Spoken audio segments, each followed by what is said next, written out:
Hello students, कैसे हैं आप लोग। आशा करता हूं आप लोग बहुत अच्छे होंगे और मन लगाकर अपनी पढ़ाई कर रहे होंगे। तो आज की इस क्लास में जिसमें मैं आपके साथ बात कर रहा हूं इनकम अंडरहेड पीजीवीपी जो कि क्लास नंबर 3 है। इस क्लास में सबसे पहले मैं आपके साथ बात करूंगा क्विकली रिवीजन की, जो हमने लास्ट क्लास में डिस्कस किया था। उसके बाद फिर हम आज की इस क्लास में स्टार्ट करेंगे जिसमें मैं आपसे इस चैप्टर में आगे के प्रोविजंस की बात करूंगा और देखेंगे कैसे कैसे हमें पीजीबीपी में प्रोविजंस की एप्लीकेशन करनी है, क्या है उनके कॉन्सेप्ट, क्या है उनके बेसिक फंडामेंटल प्रिंसिपल। तो चलिए आज की इस क्लास को स्टार्ट कर लेते हैं। सबसे पहले रिवीजन, देन उसके बाद अपनी क्लास की कंटिन्यूएशन। सो स्टूडेंट्स, लास्ट आपको याद होगा मैंने आपके साथ जो डिस्कशन किया था वो चार्जिंग सेक्शन 28 को लेकर डिस्कशन किया था कि चार्जिंग सेक्शन 28 में क्या क्या बातें लिखी हुई हैं। तो यहाँ पर एक बार अगर मैं इसको क्विकली रिवाइज करवाऊं तो यहाँ पर सबसे पहले बात लिखी हुई थी कि अगर कोई भी person during the previous year at any point of a time कोई बिजनेस या प्रोफेशन करता है तो उसकी उस बिजनेस और प्रोफेशन से आने वाली इनकम इसी हेड में टैक्सेबल होगी।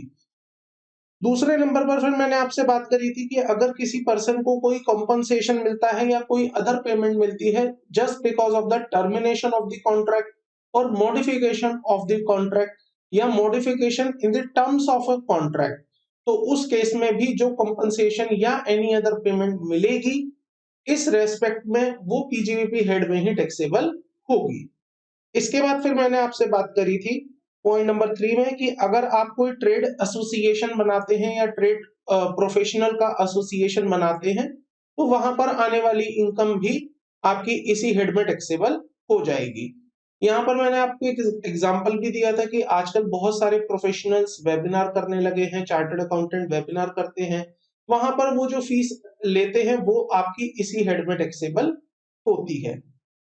देन एक्सपोर्ट इंसेंटिव में मैंने आपको बताया था अगर आपको कैश असिस्टेंस मिल जाता है, गवर्नमेंट की तरफ से ड्यूटी ड्रॉबैक मिल जाता है, कस्टम ड्यूटी का रिफंड मिल जाता है, या आपको कोई गुड्स में कंसेशन या सब्सिडी मिल जाती है just because you are doing export, मतलब आप एक्सपोर्ट कर रहे हैं, तो इस एक्सपोर्ट को प्रमोट करने के लिए जो भी हम आपको बेनिफिट्स देंगे, चाहे वो वैल्यू फॉर मनी में हो चाहे वो इन काइंड हो, वो आपके इसी हेड में टैक्सेबल होते हैं।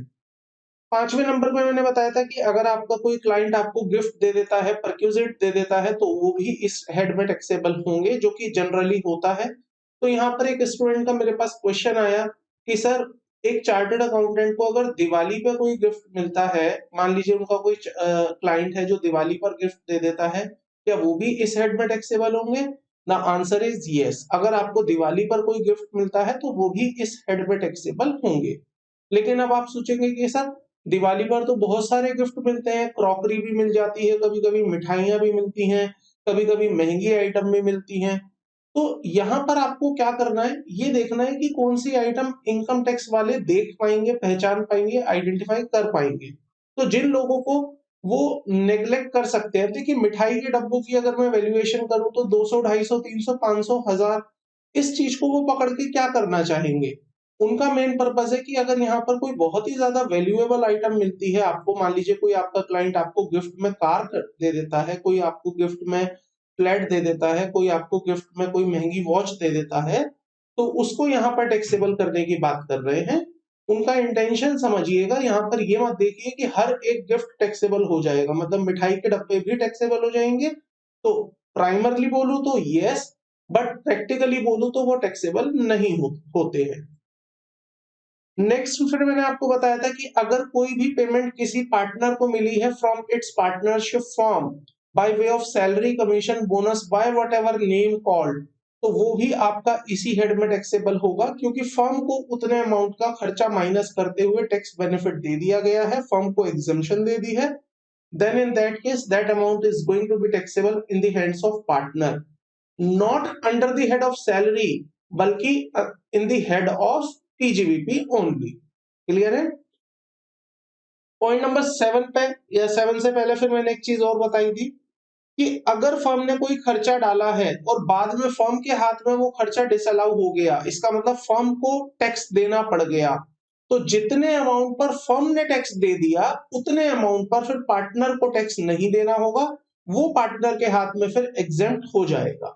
तो मैंने एग्जांपल लिया था कि इनिशियली फर्म ने 1-1 लाख रुपए की सैलरी दी, लेकिन बाद में डिपार्टमेंट ने बोला कि नहीं भाई, ये जो 1 लाख रुपए की सैलरी है ये गलत है।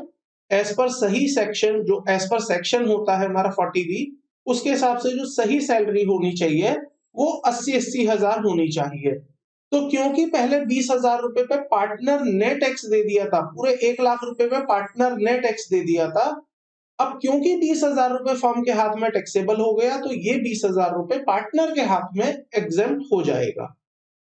7 पॉइंट पे फिर मैंने आपसे बात करी थी कि अगर आप किसी की मैन इंश्योरेंस पर्सन के लिए कोई पॉलिसी ले लेते हैं तो वो पॉलिसी भी आपकी इस हेड में टैक्सेबल होगी अगर आपको उस पॉलिसी के रेस्पेक्ट में कोई भी अमाउंट रिसीव होता है इंश्योरेंस कंपनी से।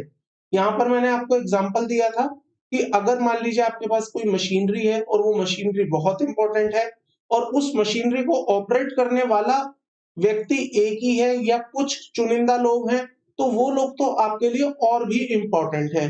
तो आप उनके लिए जब कोई इंश्योरेंस पॉलिसी लेते हैं तो वो कहलाती है कीमैन इंश्योरेंस पॉलिसी। और कीमैन इंश्योरेंस पॉलिसी के तहत मिलने वाला जितना भी पैसा होगा वो आपका टैक्सेबल हो जाएगा under the head PGBP only. Next फिर मैंने आपसे बात करी थी sum received on account of a capital asset transfer under section 35AD, जहां पर मैंने आपको बताया था कि अगर आप कोई एसेट पर पूरा का पूरा खर्चा क्लेम कर लेते हैं 1 साल 2 साल by whatever the year is, और बाद में आप उसको बेच कर, डिस्ट्रॉय करके, स्क्रैप करके, डिस्कार्ड करके कोई भी पैसा कमाते हैं या कोई भी अमाउंट रिसीव करते हैं, तो वो आपका पीजीबीपी हेड में टैक्सेबल होता है, क्योंकि वहां पर सरकार आपको पहले ही उतने का बेनिफिट दे चुकी होती है।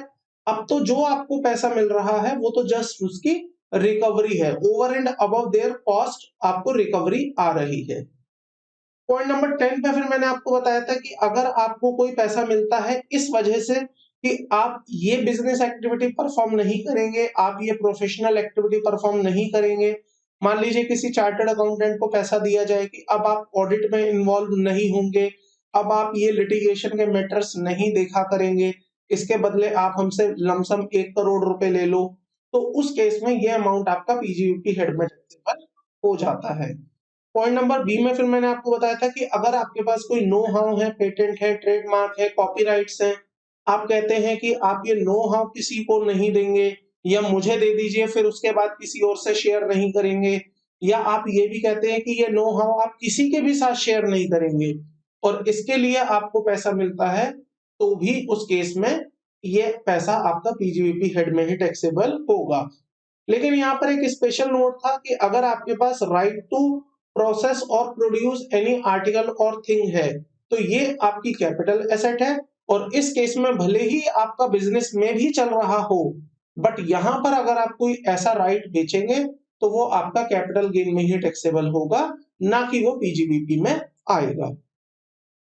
तो आप इस पर बहुत खास ध्यान रखिएगा, कहीं ऐसा ना हो आप इसको भी पीजीबीपी में ले जाएं या इसकी वजह से ऊपर के किसी पॉइंट को आप कैपिटल गेन में ले जाएं, तो खास ध्यान रखना है यहाँ पर। इसके बाद फिर बात करते हैं स्टूडेंट्स, इसके बाद फिर मैंने आपको बताया था सेक्शन 145 मेथड ऑफ अकाउंटिंग के बारे में। तो मेथड ऑफ अकाउंटिंग में मैंने बताया था कि आपको अकाउंटिंग करने के लिए 2 मेथड्स प्रिस्क्राइब किए जाते हैं। First is the accrual method, second is the cash method. Cash system में आप खर्चे तब रिकॉर्ड करते हैं जब आप वो पेमेंट और रिसीव कर लेते हैं एक्चुअली में, उसका इससे कोई मतलब नहीं होता कि वो एक्चुअली में खर्चे कब से रिलेट करते हैं या कब से उसका पीरियड बिलोंग करता है। लेकिन on the other hand mercantile accounting, जिसको कि हम अक्रूवल अकाउंटिंग कहते हैं, उसके अंदर आप खर्चे और इनकम तब रिकॉर्ड करते हैं जब वो ड्यू हो जाती हैं। तो अगर कोई एक्सपेंस इस साल ड्यू हो गया बट वो पे नहीं हुआ है, तब भी वो आपके लिए खर्चा है। अगर कोई इनकम इस साल ड्यू हो गई है बट वो रिसीव नहीं हुई है, तब भी वो आपके लिए इनकम है, अगर आप मर्केंटाइल अकाउंटिंग सिस्टम फॉलो कर रहे हैं तो। फिर इसके बाद मैंने बताया था कि सेंट्रल गवर्नमेंट कुछ टाइम टाइम पर इनकम की कंप्यूटेशन के लिए कुछ स्टैंडर्ड लेके आ सकती है, जिसको कि हम आईसीडीएस बोलते हैं, और ये आपके सीए फाइनल लेवल पर आपको पढ़ाए जाएंगे। फिर मैंने आपको ये भी बताया था कि आप कोई सा भी मेथड यहाँ पर ऑप्ट कर सकते हैं, लेकिन वो मेथड रेगुलरली ऑप्ट होना चाहिए। अगर आप cash system of accounting follow करना चाहते हैं आप करिए, कोई दिक्कत नहीं है, बट रेगुलरली उसको फॉलो करिएगा। अगर आप मर्केंटाइल फॉलो करना चाहते हैं करिए, बट रेगुलरली उसको फॉलो करिएगा।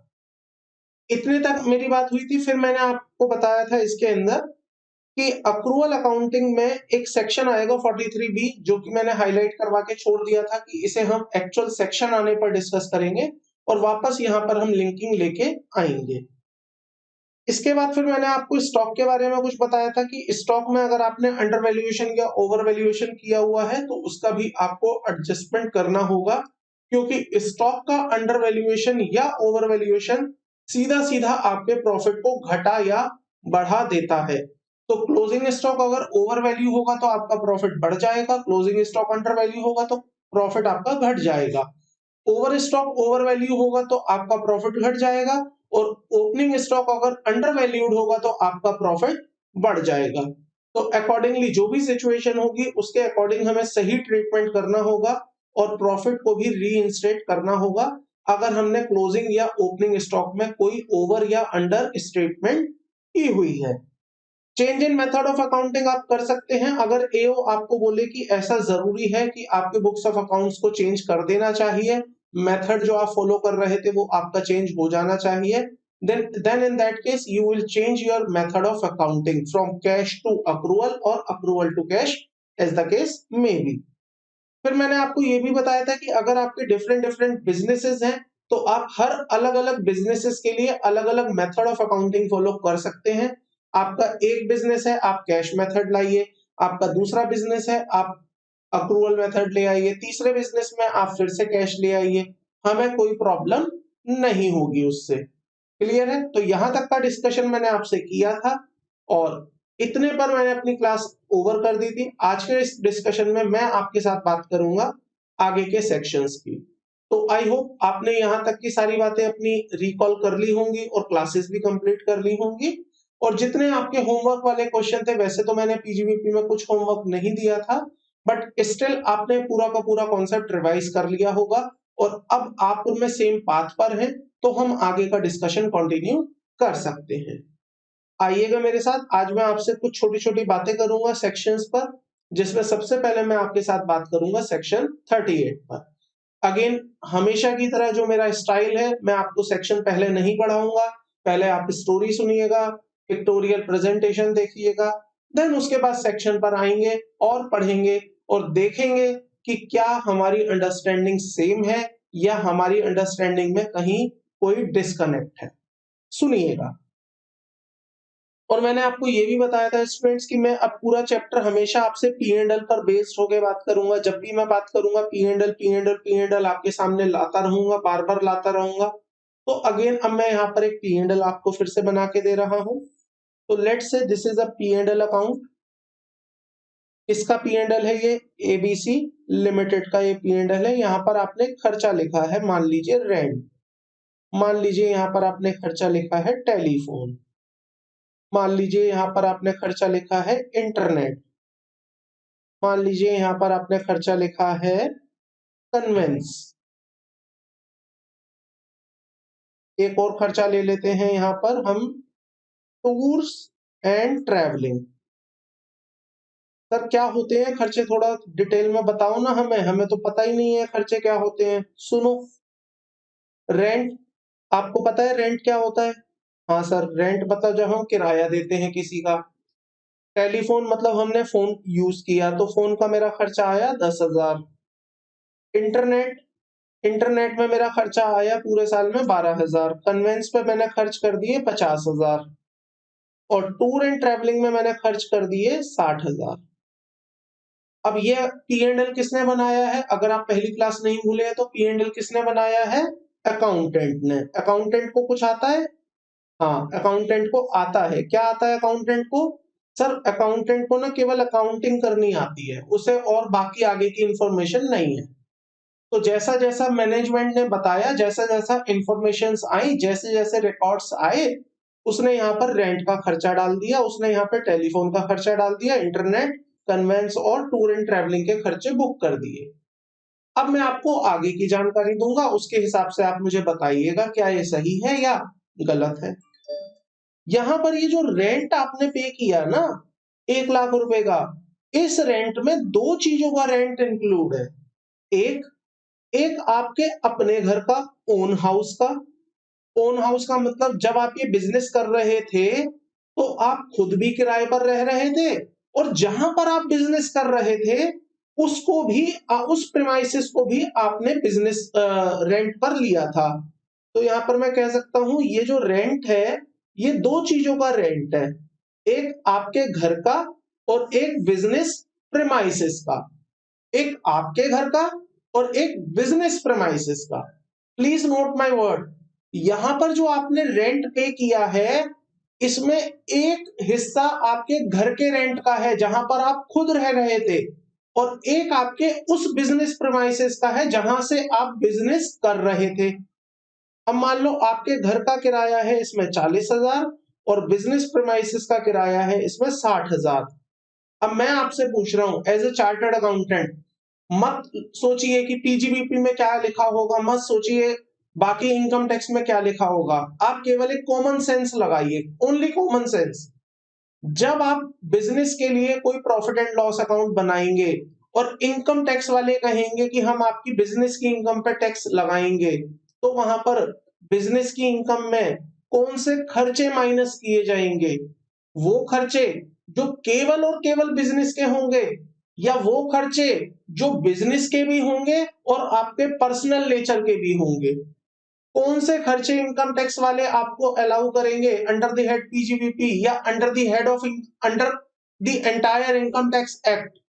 कौन से खर्चे आपको अलाउ किए जाएंगे? क्या इनकम टैक्स वाले ये कहेंगे कि केवल बिजनेस वाले खर्चे ही अलाउ होंगे, या वो आपको ये कहेंगे कि कोई बात नहीं, आप घर में रहते हो, जिस घर में रहते हो वो भी तो आपका किराया ही है, तो एक काम करो अपने बिजनेस में आप वो वाले खर्चे भी क्लेम कर लो? क्या ऐसा होगा? सोचिए, कितने लोगों को ऐसा लगता है कि यहाँ पर आपको दोनों ही खर्चे अलाउ कर दिए जाएंगे, जो आपके अपने घर के खर्चे हैं, मतलब जो आपके पर्सनल एक्सपेंडिचर्स हैं वो, और जो आपके बिजनेस के खर्चे हैं, बिजनेस एक्सपेंस हैं वो। तो कौन से खर्चे यहाँ पर इनकम टैक्स वाले आपको अलाउ कर देंगे? बताइए, कोशिश करिए, थोड़ा दिमाग पर जोर डालिए, लॉजिकली सोचिए। द आंसर इज कि सर, इनकम टैक्स वाले कभी भी आपके अपने खर्चों को, जो आपके पर्सनल खर्चे हैं, उसे बिजनेस के अंदर नहीं लाने देंगे। क्योंकि अगर ऐसा होने लगा तो हर व्यक्ति अपने घर में जो जो सामान खरीदेगा, चाहे वो घर का राशन खरीद रहा है, चाहे वो लग्जरी गुड्स खरीद रहा है, चाहे वो अपनी नेसेसिटी आइटम खरीद रहा है, चाहे वो सेमी नेसेसिटी आइटम खरीद रहा है, वो सब खर्चे के खर्चे कहां लेके चला जाएगा? बिजनेस के प्रॉफिट एंड लॉस में। और अगर ऐसे वो ले जाने लगा तो क्या होगा? इनकम टैक्स वाले कहेंगे हमें नुकसान हो रहा है, आप अपने घर के खर्चे भी कहां ले आते हो? बिजनेस में उठा के ले आते हो, उससे आपका प्रॉफिट कम हो जाता है, और आपका प्रॉफिट कम हो जाता है तो हमारे को इनकम टैक्स कम मिलता है। तो यहाँ पर सरकार ने बहुत क्लियर बोला कि भाई साहब, ये जब आप P&L अकाउंट बनाओगे ना तो इस बात का विशेष ध्यान रखना, ये P&L अकाउंट केवल और केवल बिजनेस के खर्चों के और बिजनेस की इनकम के लिए होना चाहिए। अगर इसमें आपके कोई पर्सनल खर्चे हैं, या मैं अब इसको टेक्निकली वर्ड में बोलता हूं, if any expenditure which is not specifically incurred for the business purpose, please note my word, if any expenditure incurred, अगर आपने कोई खर्चा किया है which is not specifically incurred, जो कि केवल और केवल खर्च नहीं किया गया है for the purpose of business, business के पर्पस के लिए, तो वो खर्चा आपका इनकम टैक्स में अलाउ नहीं होगा, वो खर्चा हम आपको इनकम टैक्स में अलाउ नहीं करेंगे। तो बताइए, यहाँ पर 40,000 का जो खर्चा है क्या ये आपका अलाउ हो जाएगा? नहीं अलाउ होगा सर, ये डिस अलाउ हो जाएगा। और ये जो 60,000 का खर्चा है इसका क्या करेंगे? इसको हम अलाउ कर देंगे। तो यहाँ पर जो अकाउंटेंट ने 1,00,000 रुपए का किराया डेबिट कर रखा था, इनकम टैक्स वाले क्या करेंगे यहाँ पर? वो कहेंगे नेट प्रॉफिट आपका, मान लीजिए यहाँ पर 60,000 आया था फॉर एग्जाम्पल, चलो मैं इसको 80 कर देता हूँ वरना आप अमाउंट में कंफ्यूज रहेंगे। 80,000 था, तो 80,000 रुपए में वो क्या करेंगे? यहाँ पर 40,000 रुपए का खर्चा डिसअलाउ कर देंगे। वो सिंपली क्या करेंगे, 40,000 का खर्चा उठाएंगे और यहाँ पर ऐड करके आपका प्रॉफिट कितना दे देंगे, 1,20,000। क्लियर है हम यहाँ तक? यस। सिमिलरली आपने टेलीफोन के ऊपर खर्चा किया था 10,000, लेकिन टेलीफोन में तो आप अपनी पर्सनल कॉल्स भी किया करते थे, आप अपने घर के लिए भी कॉल किया करते थे। जब आप घर जाते थे तो आपके फैमिली वाले उस फोन को यूज करते थे और वो अपनी कॉल्स किया करते थे। अब आप कह रहे हैं कि 10,000 का 10,000 पूरा बिल मेरे बिजनेस पर्पज से आ गया, तो ये गलत है। आपको यहाँ पर डिफरेंशिएट करना पड़ेगा कि इसमें से कितना खर्चा मेरा पर्सनल नेचर का है और कितना खर्चा मेरे बिजनेस नेचर का है। तो जब आप कहेंगे कि 10,000 रुपए में से 8,000 रुपए का बिल तो मेरा बिजनेस से रिलेट करता है और 2,000 रुपए का बिल मेरा रिलेट करता है मेरे पर्सनल यूजेस से, तो सरकार यहाँ पर ऐड कर देगी 2,000 रुपए टेलीफोन के नाम का। क्लियर है? समझ पा रहे हैं आप यहाँ तक की बातें? इंटरनेट, सर ये जो इंटरनेट का डोंगल है, आपने देखा होगा आजकल पोर्टेबल डोंगल आ गए हैं, मतलब ब्रॉडबैंड भी है बट पोर्टेबल भी है। आप दिन भर में ऑफिस में चलाते हैं, अपने बिजनेसेस के लिए यूज करते हैं, लेकिन जब आप रात को थक हार के घर पे आते हैं तो आप गाने सुना करते हैं, म्यूजिक चला देते हैं, एंटरटेनमेंट के लिए आप मूवीज देखते हैं, एंटरटेनमेंट के लिए आप यूट्यूब पर आ जाते हैं, वहां से एंटरटेन करते हैं उसी इंटरनेट का यूज करते हुए। अब बताइए, जब आप रात को गाने सुन रहे हैं, रात को आप इन वीडियोस को देख रहे हैं, तो ऐसे में क्या वो आपका इंटरनेट यूजेस में ये कह सकता हूं कि आपने बिजनेस के यूज के लिए किया? The answer is no. यहां पर पार्शियल यूजेस आपका किसका है? बिजनेस का। और पार्शियल यूजेस आपका किसका है? पर्सनल यूज का। तो अगेन यहाँ पर 12,000 रुपए में टुकड़े करो कि कितना आपका बिजनेस का है और कितना आपका पर्सनल का है। तो जितना बिजनेस में है वो अलाउड और जो पर्सनल नेचर का है वो पूरा का पूरा डिसअलाउड। सिमिलरली कन्वेंस पर भी और टूर एंड ट्रैवलिंग पर भी और हर उस खर्चे पर जहां जहां आप ये कहेंगे कि ये खर्चा पूरा का पूरा बिजनेस के लिए नहीं है, इसमें कुछ खर्चा तो ऐसा है जो मैंने अपने पर्सनल यूज के लिए किया था। सर क्या ऐसा भी हो सकता है पी एंड एल में कोई एक ऐसा खर्चा आ जाए जो पूरा का पूरा पर्सनल यूज के लिए हो सकता है, बिल्कुल हो सकता है। मान लीजिए एंटरटेनमेंट, आपने मूवी टिकट्स बुक कराई, मूवी टिकट्स की पेमेंट आपने कर दी बिजनेस के बैंक अकाउंट से या बिजनेस के पेमेंट मेथड से, बट आपके अकाउंटेंट ने उससे देखा कि अरे तो मूवी की टिकट बुक हुई थी, एंटरटेनमेंट के नाम से यहाँ पर एक लेजर खोला, एंटरटेनमेंट एक्सपेंस अकाउंट डेबिट कर दिया उसने 1,200 रुपए। अब बताइए इस 1,200 रुपए में बिजनेस के लिए क्या खर्चा है? कुछ भी नहीं। ये मूवी तो आप अपने घर वालों को दिखाने के लिए लेके गए थे, बिजनेस का क्या रोल था इसमें? क्या आप ये कहेंगे कि मैं अपना मूड रिफ्रेश करने गया था और बिजनेस पर अच्छा चलता अगर मेरा मूड रिफ्रेश हो जाता इसलिए बिजनेस का खर्चा है? नो। बिजनेस ये मूवी कौन देखने गया था? आप गए थे और आपके घर वाले गए थे। तो यहाँ पर ये आपका purely and purely personal expense है। और मैंने क्या बोला आपको टेक्निकली?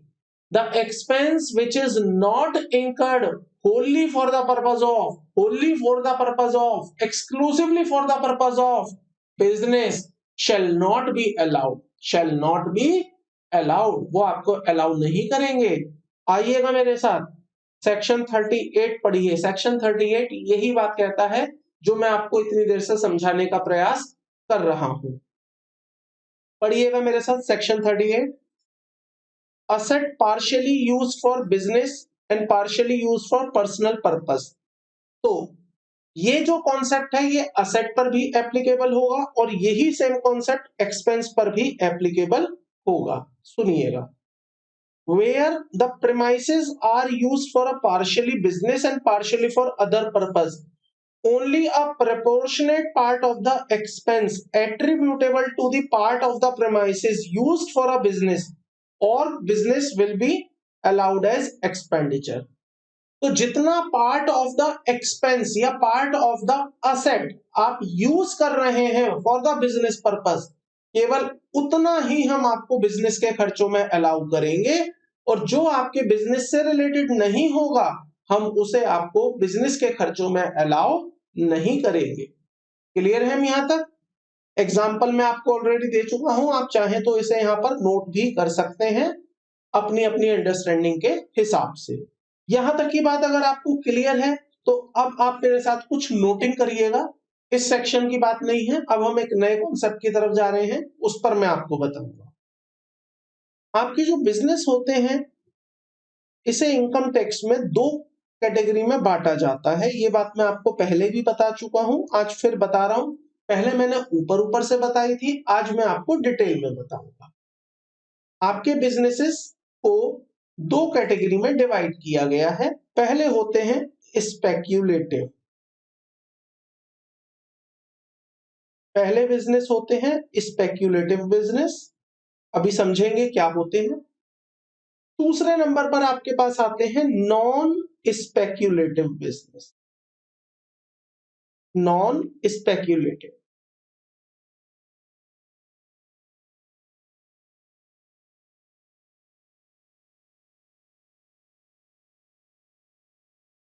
इनकम टैक्स में नॉन स्पेक्यूलेटिव बिजनेस की डेफिनेशन बड़ी ही आसान तरीके से दी गई है। इन्होंने बोला कि हर वो बिजनेस, ध्यान से सुनिएगा, जैसे मैंने आपको शायद कैपिटल गेन में ऐसी एक डेफिनेशन दी थी, लॉन्ग टर्म कौन सी एसेट होंगी जो शॉर्ट टर्म नहीं होंगी, और शॉर्ट टर्म कौन सी होंगी वहां उन्होंने समझाया था। तो ऐसे ही यहां पर इन्होंने स्पेक्यूलेटिव और नॉन स्पेक्यूलेटिव के बारे में बात बोली है। दे सेड कि अगर कोई business not a speculative business, speculative business, अगर कोई बिजनेस स्पेक्यूलेटिव बिजनेस नहीं है तो वो क्या है, नॉन स्पेक्यूलेटिव बिजनेस है। या मैं ऑन दी अदर हैंड कह सकता हूं business other than speculative business. तो वो सभी बिजनेस जो स्पेक्यूलेटिव बिजनेस को छोड़कर हैं वो सब क्या है, नॉन स्पेक्यूलेटिव। तो नॉन स्पेक्यूलेटिव तो बड़ा आसान कर दिया इन्होंने ये कह के कि जो बिजनेस स्पेक्यूलेटिव नहीं है वो सब नॉन स्पेक्यूलेटिव है। तो अब इस बात को समझने के लिए हमें समझना पड़ेगा what are the speculative business. Speculative business कौन से बिजनेस होते हैं, तो मेरे साथ लिखिएगा, फिर इसके बाद इसे समझेंगे। Any business in which commodity or securities are traded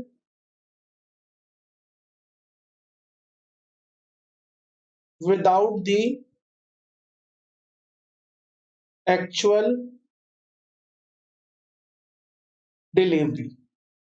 जहां पर आप कहते हैं कि मैं कोई कमोडिटी में डील कर रहा हूं या मैं किसी सिक्योरिटी में डील कर रहा हूं, लेकिन वहां पर उसकी जो सेटलमेंट होती है, ट्रेड होता है या सेटलमेंट होती है, वो विद विदाउट, यहां कर लीजिएगा without, without the actual delivery होती है। एग्जाम्पल लेंगे उसके बाद आप ये समझना शुरू करेंगे, सुनिएगा मेरी बात को।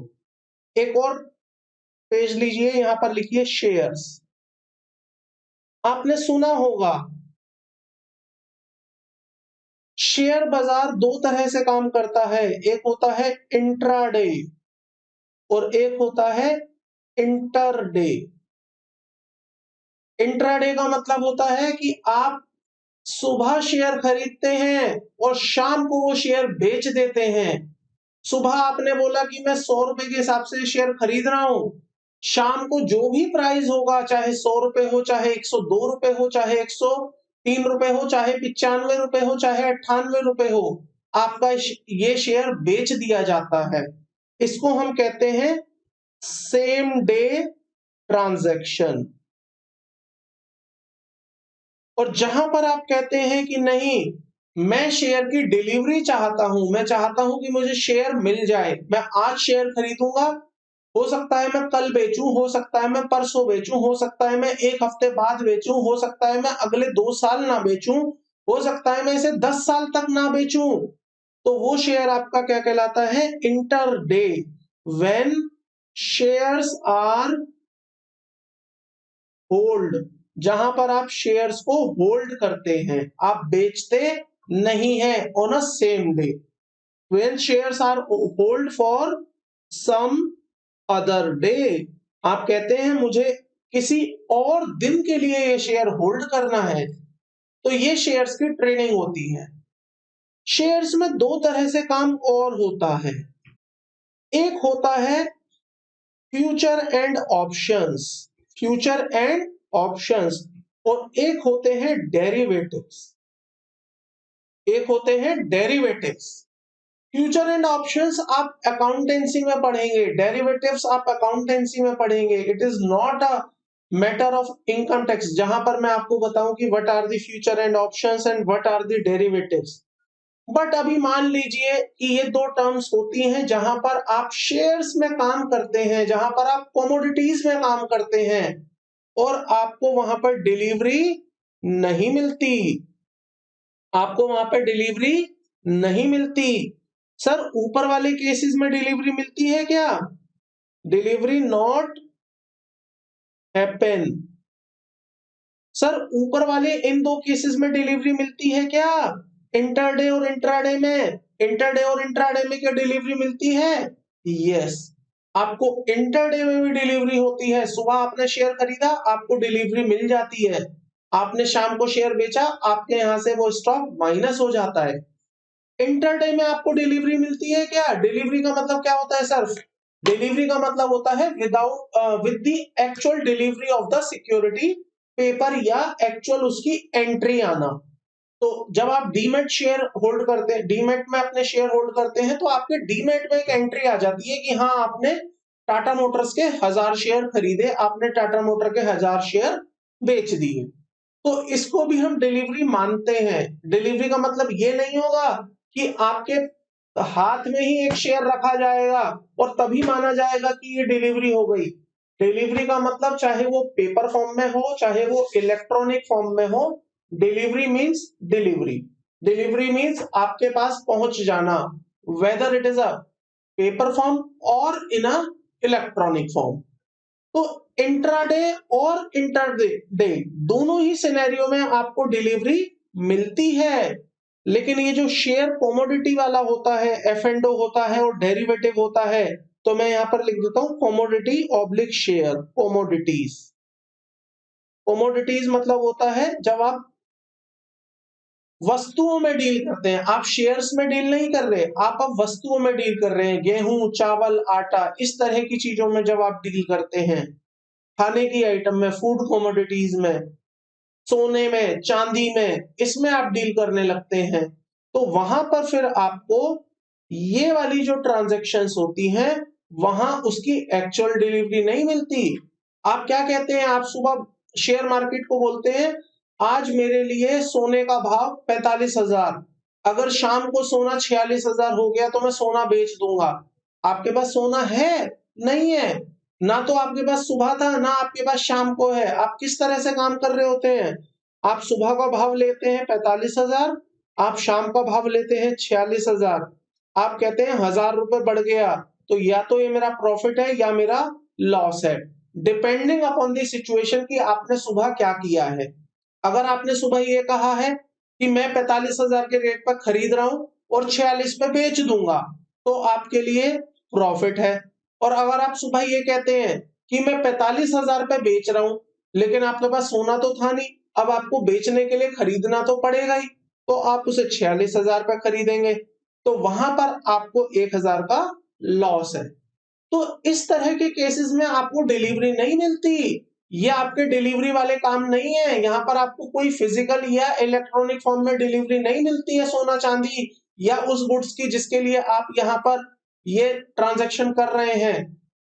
तो इन ट्रांजैक्शंस को हम कहते हैं स्पेक्यूलेटिव। ये आपकी ट्रांजैक्शन क्या बन जाती हैं? Speculative transactions. क्यों स्पेक्यूलेटिव बोला इन्हें?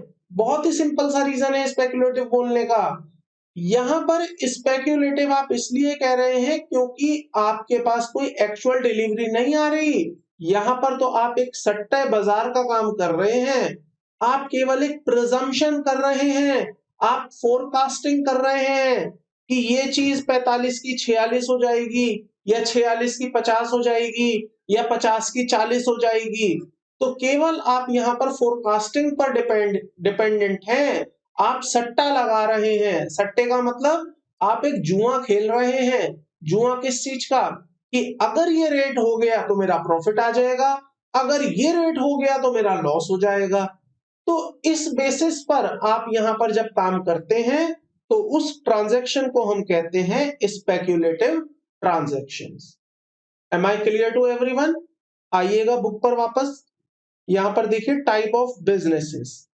तो बिजनेसेस में भी two type under the income tax. Business को यहां पर स्पेक्यूलेटिव बिजनेस और नॉन स्पेक्यूलेटिव बिजनेस में बांटा गया है। क्यों बांटा गया है आपको समझ आ जाएगा जब मैं set off and carry forward का चैप्टर कराऊंगा, तो वहां पर आपको लॉजिकली पता चल जाएगा why there is a two type of segregation of a business under speculative transactions, speculative business और नॉन स्पेक्यूलेटिव बिजनेस। तो वहां पर डिटेल में समझेंगे।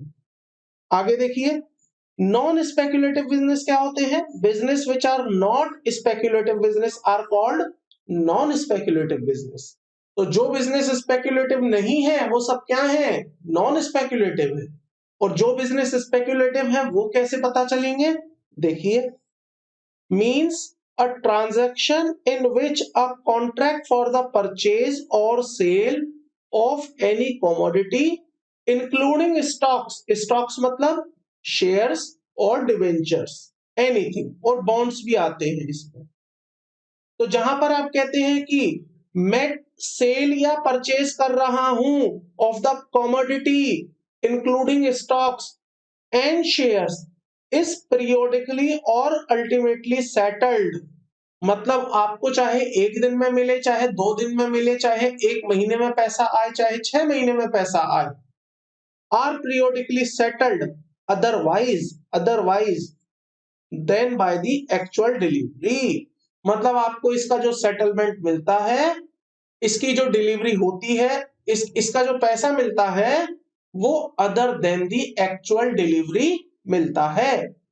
जब आप कहते हैं ना कि मैं 45,000 के रेट से सोना खरीद रहा हूं, शाम को 46 पर बेच दूंगा, तो आपको सोना आपके घर पर थोड़ी देने आता है कोई कि ये लो जी, आपने 45,000 रुपए का सोना खरीदा था, ये 45,000 का सोना आप रख लो, शाम को जब 46 हो जाएगा तब हम आपसे वापस ले जाएंगे सोने को।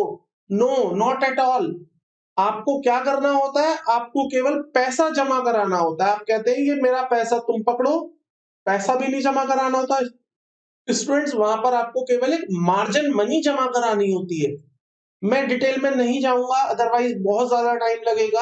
आप अकाउंटेंसी में इसको समझ लेंगे, what are the commodity, what are the derivative and एफ&ओ। तो ये मेरे टैक्सेशन का मैटर नहीं है, इसलिए मैं बहुत ज्यादा डिटेल में नहीं जा रहा हूं यहाँ पर। बट पॉइंट इज दैट कि यहाँ पर आपको डिलीवरी नहीं मिलती है, यहाँ पर आपसे मार्जिन मनी ली जाती है। आप केवल मार्जिन जमा करा दो, मार्जिन जमा कराने के बाद आप ट्रेड करना शुरू कर दो। You don't need to pay the entire amount of the gold. You don't need to pay the entire amount of the shares. You just need to pay the margin money.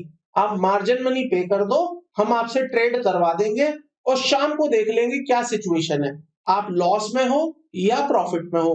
Profit में होगे तो हम पैसा आपको दे देंगे, loss में होगे तो जितना लॉस होगा हम आपसे ले लेंगे। लेने का तरीका क्या होगा? जो हमने मार्जिन मनी आपसे ली थी उसमें से एडजस्ट कर देंगे। तो ये ट्रांजैक्शन जब होती हैं, इस तरह की ट्रांजैक्शंस जब होती हैं, तो आप उन्हें कहते हैं स्पेक्यूलेटिव ट्रांजैक्शंस। क्लियर है? हम यहां पर एनालिसिस देखिएगा इसी बात का जो हमने यहां पर समझी है।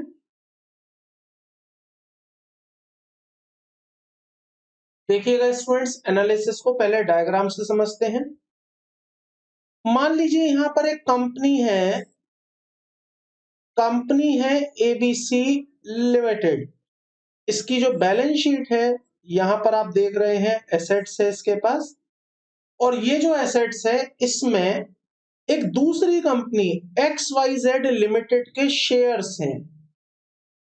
इस कंपनी का मेन बिजनेस मैं बता देता हूं आपको। इसका मेन बिजनेस है कंसल्टेंसी देना। कंसल्टेंसी किस चीज की? Professional consultancy. इसका मेन बिजनेस है गुड्स की ट्रेडिंग करना। गुड्स का मतलब नॉर्मल जो हम हमारे कंज्यूमेबल गुड्स हैं, हमारी जरूरत वाली गुड्स हैं। इसका लैपटॉप का बिजनेस है, इसका इलेक्ट्रॉनिक्स का बिजनेस है, इस तरह का कोई एक नॉर्मल इसका बिजनेस है।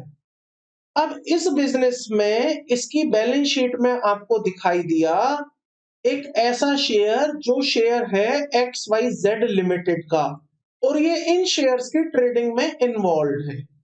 ये इन शेयर्स की ट्रेडिंग में इन्वॉल्व है। आपको मैंने कैपिटल गेन के चैप्टर में बताया था स्टूडेंट्स, ध्यान से सुनिए। आप शेयर्स को दो तरह से रख सकते हैं, एक as a stock and trade और एक एज ए इन्वेस्टमेंट। तो अगर आप कहते हैं कि मैंने इन्वेस्टमेंट में रखा है तो वहां पर फिर कैपिटल गेन पिक्चर में आएगा। और अगर आप कहते हैं कि नहीं मैं तो ट्रेड करता हूं, इसमें मेरा बिजनेस है शेयर्स में ट्रेडिंग करना, तो आप उसको स्टॉक एंड ट्रेड मानते हैं और फिर ये पीजीबीपी में आएगा। तो अब यहां पर ये जो कंपनी है ना एबीसी लिमिटेड, ये कह रही है कि मैंने XYZ कंपनी के शेयर रखे हुए हैं और ये शेयर्स मैंने रखे हुए हैं as a stock and trade.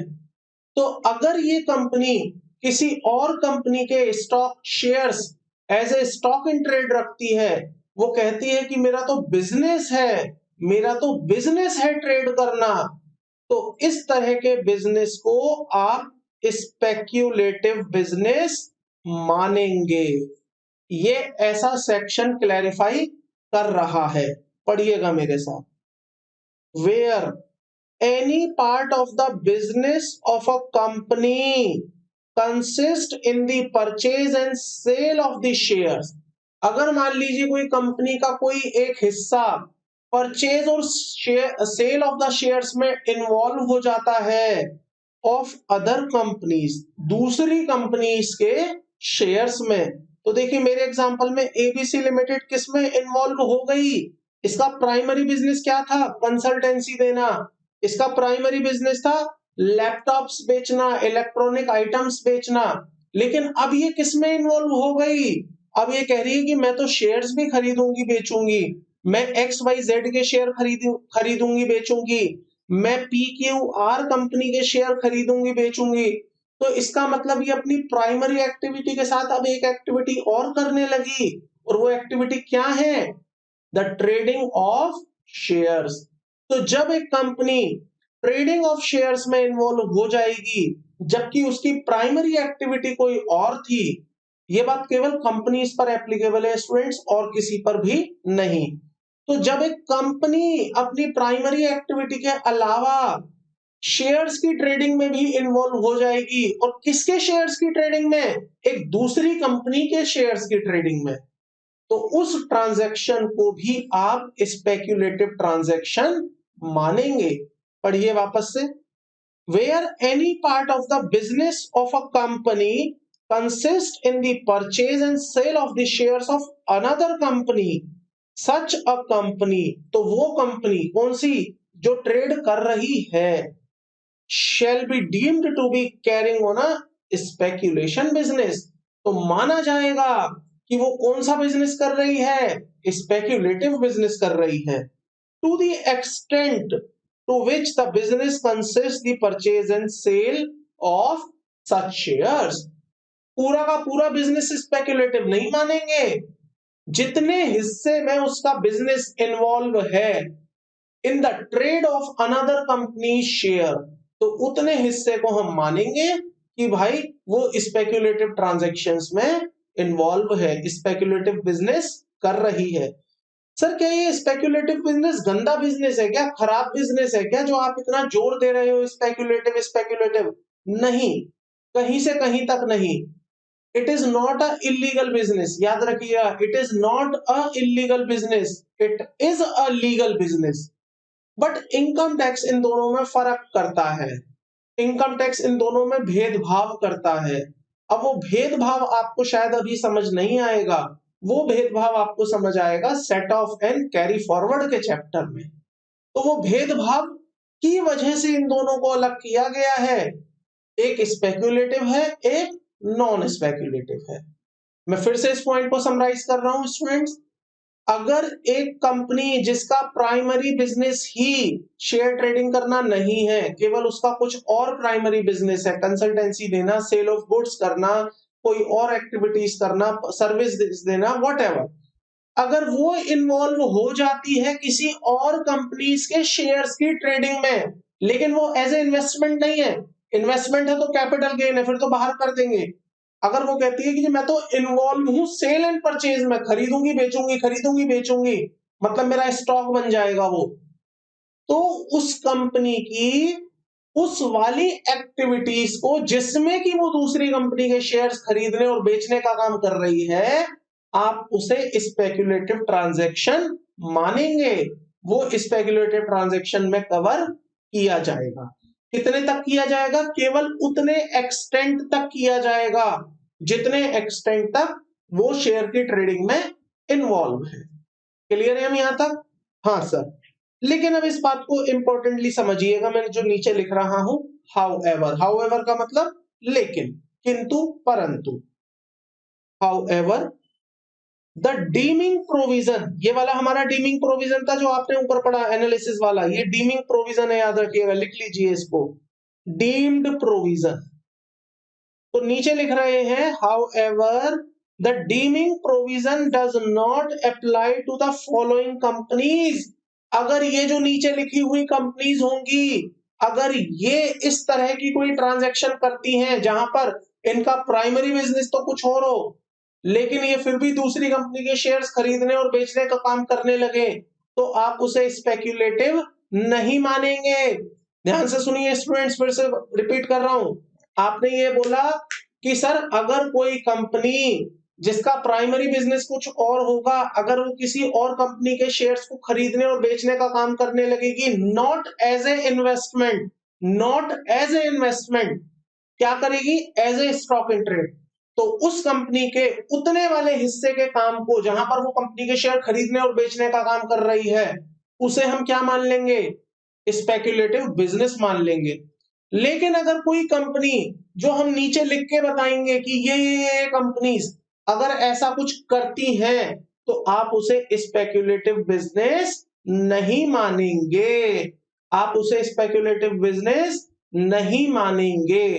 तो भाई साहब कौन कौन सी कंपनीज हैं, क्या क्या है एक्सेप्शन, पढ़िएगा नीचे। A company whose gross total income consists of mainly income chargeable under the head interest on securities, income from house property or capital gain and income from other sources। तो अगर कोई company है जो ये कहती है, बहुत ध्यान से सुनिएगा यहां पर क्या कहेगा ये, अगर कोई कंपनी है जिसकी इनकम या तो कैपिटल गेन में जाती है, या अदर सोर्सेस में जाती है, या हाउस प्रॉपर्टी में जाती है, या फिर उसकी जो इनकम है वो इंटरेस्ट ऑन सिक्योरिटीज में जाती है, तो उस केस में आप उसे स्पेक्युलेटिव नहीं मानेंगे।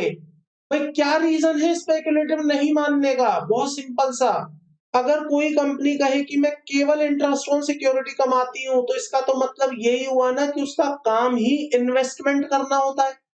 आपको इंटरेस्ट कहां से मिलता है? इन्वेस्टमेंट से मिलता है। इंटरेस्ट कहां से मिलता है? इन्वेस्टमेंट से मिलता है। अब कोई कंपनी ये कहे कि मैं केवल इंटरेस्ट ऑन सिक्योरिटी से पैसा कमाती हूं, तो इसका मतलब ही यही हो गया ना मेरे भाई कि वो केवल इन्वेस्टमेंट से काम कर रही है, उसका काम ही इन्वेस्टमेंट करना है। तो अगर वो किसी और कंपनी के शेयर खरीद भी लेगी तो क्या दिक्कत है? हम उसे स्पेक्युलेटिव नहीं मानेंगे। क्यों नहीं मानेंगे? क्योंकि उसका प्राइमरी बिजनेस ही क्या है? इन्वेस्टमेंट करना। कहां पर? बैंकों में, दूसरी कंपनीज में, किसी कॉरपोरेट में, कहीं इंडिविजुअल में, कहीं किसी एसएमई में। तो यहां पर उसका काम ही क्या है दोस्त? इन्वेस्टमेंट करना, इन्वेस्टमेंट करना।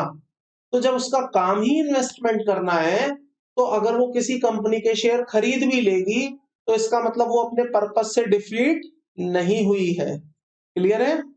तो यहां पर इन्होंने बोला कि अगर कोई कंपनी होगी जिसकी इनकम कहीं से भी आ रही हो, चाहे इंटरेस्ट ऑन सिक्योरिटी से आ रही हो, चाहे हाउस प्रॉपर्टी से आ रही हो, चाहे अदर सोर्सेज से आ रही हो, चाहे कैपिटल गेन से आ रही हो।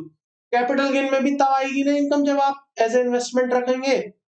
कैपिटल गेन में तो इनकम तब आएगी ना जब आप एज ए इन्वेस्टमेंट रखेंगे। ये देखो मैंने बताया, शेयर्स की इनकम एज ए इन्वेस्टमेंट होगी तो कैपिटल गेन है। तो इसका मतलब तो आपका काम ही इन्वेस्टमेंट करना है ना फिर तो उस केस में हम आपकी उस ट्रांजैक्शन को स्पेक्युलेटिव ट्रांजैक्शन नहीं मानेंगे। क्लियर? ये एक्सेप्शन है। अगला पॉइंट देखिएगा, a company the principal business of which is the business of a trading in share, the business of banking and the granting of loan and advances, मतलब NBFC. तो अगर आपकी कंपनी ऐसी company है जिसका काम ही इन्वेस्टमेंट करना है, जिसका काम ही बैंकिंग कंपनी है, जिसका काम ही एनबीएफसी कंपनी है, तो अगर वो किसी और कंपनी के शेयर खरीद भी लेगी तो हम उसे स्पेक्युलेटिव नहीं मानेंगे, क्योंकि यहां तो आपको पता ही चल रहा है कि भाई उसका काम ही इन्वेस्टमेंट करना होता है। बैंकिंग कंपनी क्या करती है? आपसे पैसा उठाती है, मार्केट में इन्वेस्ट करती है। एनबीएफसी क्या करती है? आपसे पैसा उठाती है या आपको पैसा देती है और मार्केट में इन्वेस्ट करती है। इन्वेस्टमेंट कंपनी क्या करती है? आपसे पैसा मंगाती है bye way of other investments और मार्केट में उसको फर्दर इन्वेस्ट कर देती है। तो जब आपका काम ही इन्वेस्ट करना है तो why we are differentiating it in speculative और नॉन स्पेक्युलेटिव? फिर तो आपकी वो एक्टिविटी ही क्या हो गई? इन्वेस्टिंग। और इन्वेस्टिंग एक्टिविटी होते ही आप क्या बन जाते हैं? कैपिटल गेन के बंदे बन जाते हैं। फिर उस केस में हम आपके ऊपर ऐसी कोई बात ही नहीं करेंगे कि आपकी बिजनेस में ऐसी कोई इनकम ना आए जो कि शेयर से हो किसी और कंपनी के। Clear? So accordingly if above companies carrying on the business of purchase and sale of a share of another company, they would not be deemed, इन्हें आप नहीं मानेंगे, be carried on a speculative business, आप इन्हें नहीं मानेंगे कि ये स्पेक्युलेटिव बिजनेस कर रही हैं। फिर से आई एम रिपीटिंग, आप इन्हें नहीं मानेंगे कि ये स्पेक्युलेटिव बिजनेस कर रही हैं, ये नॉर्मल मानी जाएंगी। नेक्स्ट देखिएगा, where an assessee carry on a speculative business, the business of assessee must be deemed as distinct and separate from any other business. ये बात तो मैंने आपको पहले भी बताई है कि अगर आप स्पेक्युलेटिव बिजनेस करेंगे तो जो हिस्सा आपका स्पेक्युलेटिव बिजनेस का होगा हम उस हिस्से को अलग उठाकर रख देंगे और उसे बाकी उन सब हिस्सों से अलग रखा जाएगा। जो आपका हिस्सा स्पेक्युलेटिव में इन्वॉल्व है उस हिस्से को हम अलग उठाकर रख देंगे उन हिस्सों से जहां पर आप नॉर्मल नॉन स्पेक्युलेटिव काम कर रहे हैं। तो यही तो भेदभाव है जो इनकम टैक्स क्रिएट कर रहा है। इनकम टैक्स कह रहा है नॉन स्पेक्युलेटिव तुम दूर घर में रहना और स्पेक्युलेटिव तुम दूर घर में रहना, तुम आपस में मिलना मत, तुम्हें हम मिलाएंगे नहीं, क्योंकि ये जो स्पेक्युलेटिव बिजनेस है ना इसे एक अलग दर्जा दिया गया है। स्पेक्युलेटिव को बोला है तुम थोड़े बुरे व्यक्ति हो। याद रखना मेरी बात, मैं set off and carry forward में यूज करूंगा यही वर्ड्स। इनकम टैक्स सेज कि जो स्पेक्युलेटिव बिजनेस है ना ये थोड़ा बुरा व्यक्ति है, इसे हम थोड़ा बुरा मानते हैं। क्यों बुरा मानते हैं बाद में समझाऊंगा, बट इसे थोड़ा सा बुरा व्यक्ति मानते हैं। तो इसको अलग रख दिया और नॉन स्पेक्युलेटिव को अलग रख दिया। नेक्स्ट वाला para we will cover when we discuss this set off and carry forward. So मैं इसे इस वाले कलर से हाईलाइट कर रहा हूं ताकि हमें याद रहे कि जब मैं आपको set off and carry forward पढ़ाऊंगा तो वहां पर मैं इसका यूज करूंगा। क्लियर? आइएगा स्टूडेंट्स मेरे साथ, कुछ ट्रांजैक्शंस ऐसी हैं जिसे आप स्पेक्युलेटिव नहीं मानेंगे, आपको वहां पर झलक आएगी ऐसी। जैसे याद है कैपिटल गेन में मैंने आपको सेक्शन 47 कराया था, certain transaction shall not be regarded as transfer. आपको लग रहा था वहां पर कि ये ट्रांसफर है, बार बार आपको ऐसी फील आ रही थी ट्रांसफर है ट्रांसफर है ट्रांसफर है, लेकिन फिर भी सेक्शन 47 ने क्या बोला था कि ये ट्रांसफर नहीं है। ऐसे ही अब जो मैं आपको बिजनेस बताने जा रहा हूं, आपको लगेगा कि ये ट्रांसफर है, सॉरी स्पेक्युलेटिव है स्पेक्युलेटिव है स्पेक्युलेटिव है, लेकिन लॉ आपको कह रहा है कि इन बिजनेसेस को आप स्पेक्युलेटिव नहीं मानेंगे, ये बिजनेस स्पेक्युलेटिव की लिस्ट में It doesn't नहीं look like you have आएंगे। an app named Amazon. If तो यहां पर वो ट्रांजैक्शंस हमें समझनी है, वो बिजनेसेस हमें समझने हैं जहां पर आपको फील तो आएगी कि ये स्पेक्युलेटिव है, बट लॉ मना कर देगा कि नहीं भाई साहब ये स्पेक्युलेटिव नहीं होंगे। पहला सुनिएगा, हेजिंग कॉन्ट्रैक्ट। हेजिंग कॉन्ट्रैक्ट आपने सुने हैं क्या होते हैं? हेजिंग मतलब होता है अपने फ्यूचर के लॉसेस को खत्म करने के लिए आज ऐसा कोई कॉन्ट्रैक्ट कर लो जिससे आपके फ्यूचर के लॉसेस खत्म हो जाए। सुनिएगा, मान लीजिए आपको ऐसा लगता है कि फ्यूचर में, मान लीजिए आपको ऐसा लगता है कि फ्यूचर में आपका जो रॉ मटेरियल है जो आप परचेज करते हो to make the finish goods, उसके रेट बढ़ने वाले हैं। मान लीजिए मेरे लिए रॉ मटेरियल है यहाँ पर प्रोडक्ट एक्स, मैं रॉ मटेरियल कंज्यूम करता हूँ। कॉस्टिंग में आपने पढ़ा होगा कि आप बहुत सारा रॉ मटेरियल खरीदते हैं तब जाकर आप फिनिश गुड्स बनाते हैं। तो आपको ऐसा लगता है कि जो रॉ मटेरियल आप खरीद रहे हैं उसके फ्यूचर में रेट बढ़ने वाले हैं, तो आप अपने सप्लायर को बुलाते हैं, एक दिन बोलते हैं सप्लायर आओ कभी चाय पे हवेली पे, आपने बुला लिया उसे। अब जब वो चाय पर बैठा आपने उससे थोड़ी सी गुफ्तगू करनी शुरू करी, उसने कहा हाँ भाई रॉ मटेरियल का क्या चल रहा है मार्केट में, क्या इसके प्राइस हैं, क्या इसमें अप एंड डाउन आ रही है, अवेलेबिलिटी है या नहीं। तो आपका वेंडर जो है, जो आपका सप्लायर है, जो आपको रॉ मटेरियल प्रोवाइड करता है, उसने कहा आजकल हमारे चाइना से तनाव ज्यादा बढ़ गए हैं, चाइना से थोड़ी लड़ाई ज्यादा चल रही है और मोदी जी तो वैसे भी खिलाफ रहते हैं चाइना के, तो मोदी जी ने कहा है इंपोर्ट कम कर दो या इंपोर्ट पर जो इंपोर्ट ड्यूटी है वो बढ़ा दो, ताकि हमारा इंडिया में चाइना से माल आना कम हो जाए। आप समझ पा रहे हैं, इंडिया में माल कम कब आएगा? जब मोदी जी ये कह दें कि इंडिया पर इंपोर्ट ड्यूटी ज्यादा कर दो, ताकि कोई भी व्यक्ति जो चाइना से 10 रुपए का माल मंगा रहा था अब वो माल उसे 15 रुपए का पड़े। अब सोचो, जैसे ही इंपोर्ट ड्यूटी बढ़ जाएगी इंडिया में वो माल महंगा हो जाएगा, जो कि माल पहले 10 रुपए का चाइना से आ रहा था अब वो माल 15 रुपए का हो जाएगा। तो ऐसा करके मोदी जी का रेट बढ़ाने का मान लो कुछ प्लान बन गया, उन्होंने कहा भाई इंपोर्ट को कम करना है तो कैसे करें, एक काम करो इंपोर्ट ड्यूटी बढ़ा देते हैं। अब ये सप्लाई आपको कह रहा है कि मोदी जी का प्लान है इंपोर्ट ड्यूटी बढ़ाने का, जिसकी वजह से ये 10 वाली चीज अब 15 की हो सकती है। और अब तक जो मैं चीज आपको 10 रुपए की दे रहा था, ये देखिए मैं यहां पर लिख भी देता हूं, ये आपका सप्लायर है और ये आप हो, या चलो आप ये एबीसी लिमिटेड हो और ये वो सप्लायर है। तो ये सप्लायर कह रहा है कि सर जो चीज मैं पहले आपको 110 रुपए की दिया करता था, अब ऐसा पॉसिबल हो सकता है कि आने वाले 15 दिन के बाद 20 दिन के बाद आपको ये चीज 150 रुपए की मिलने लगे।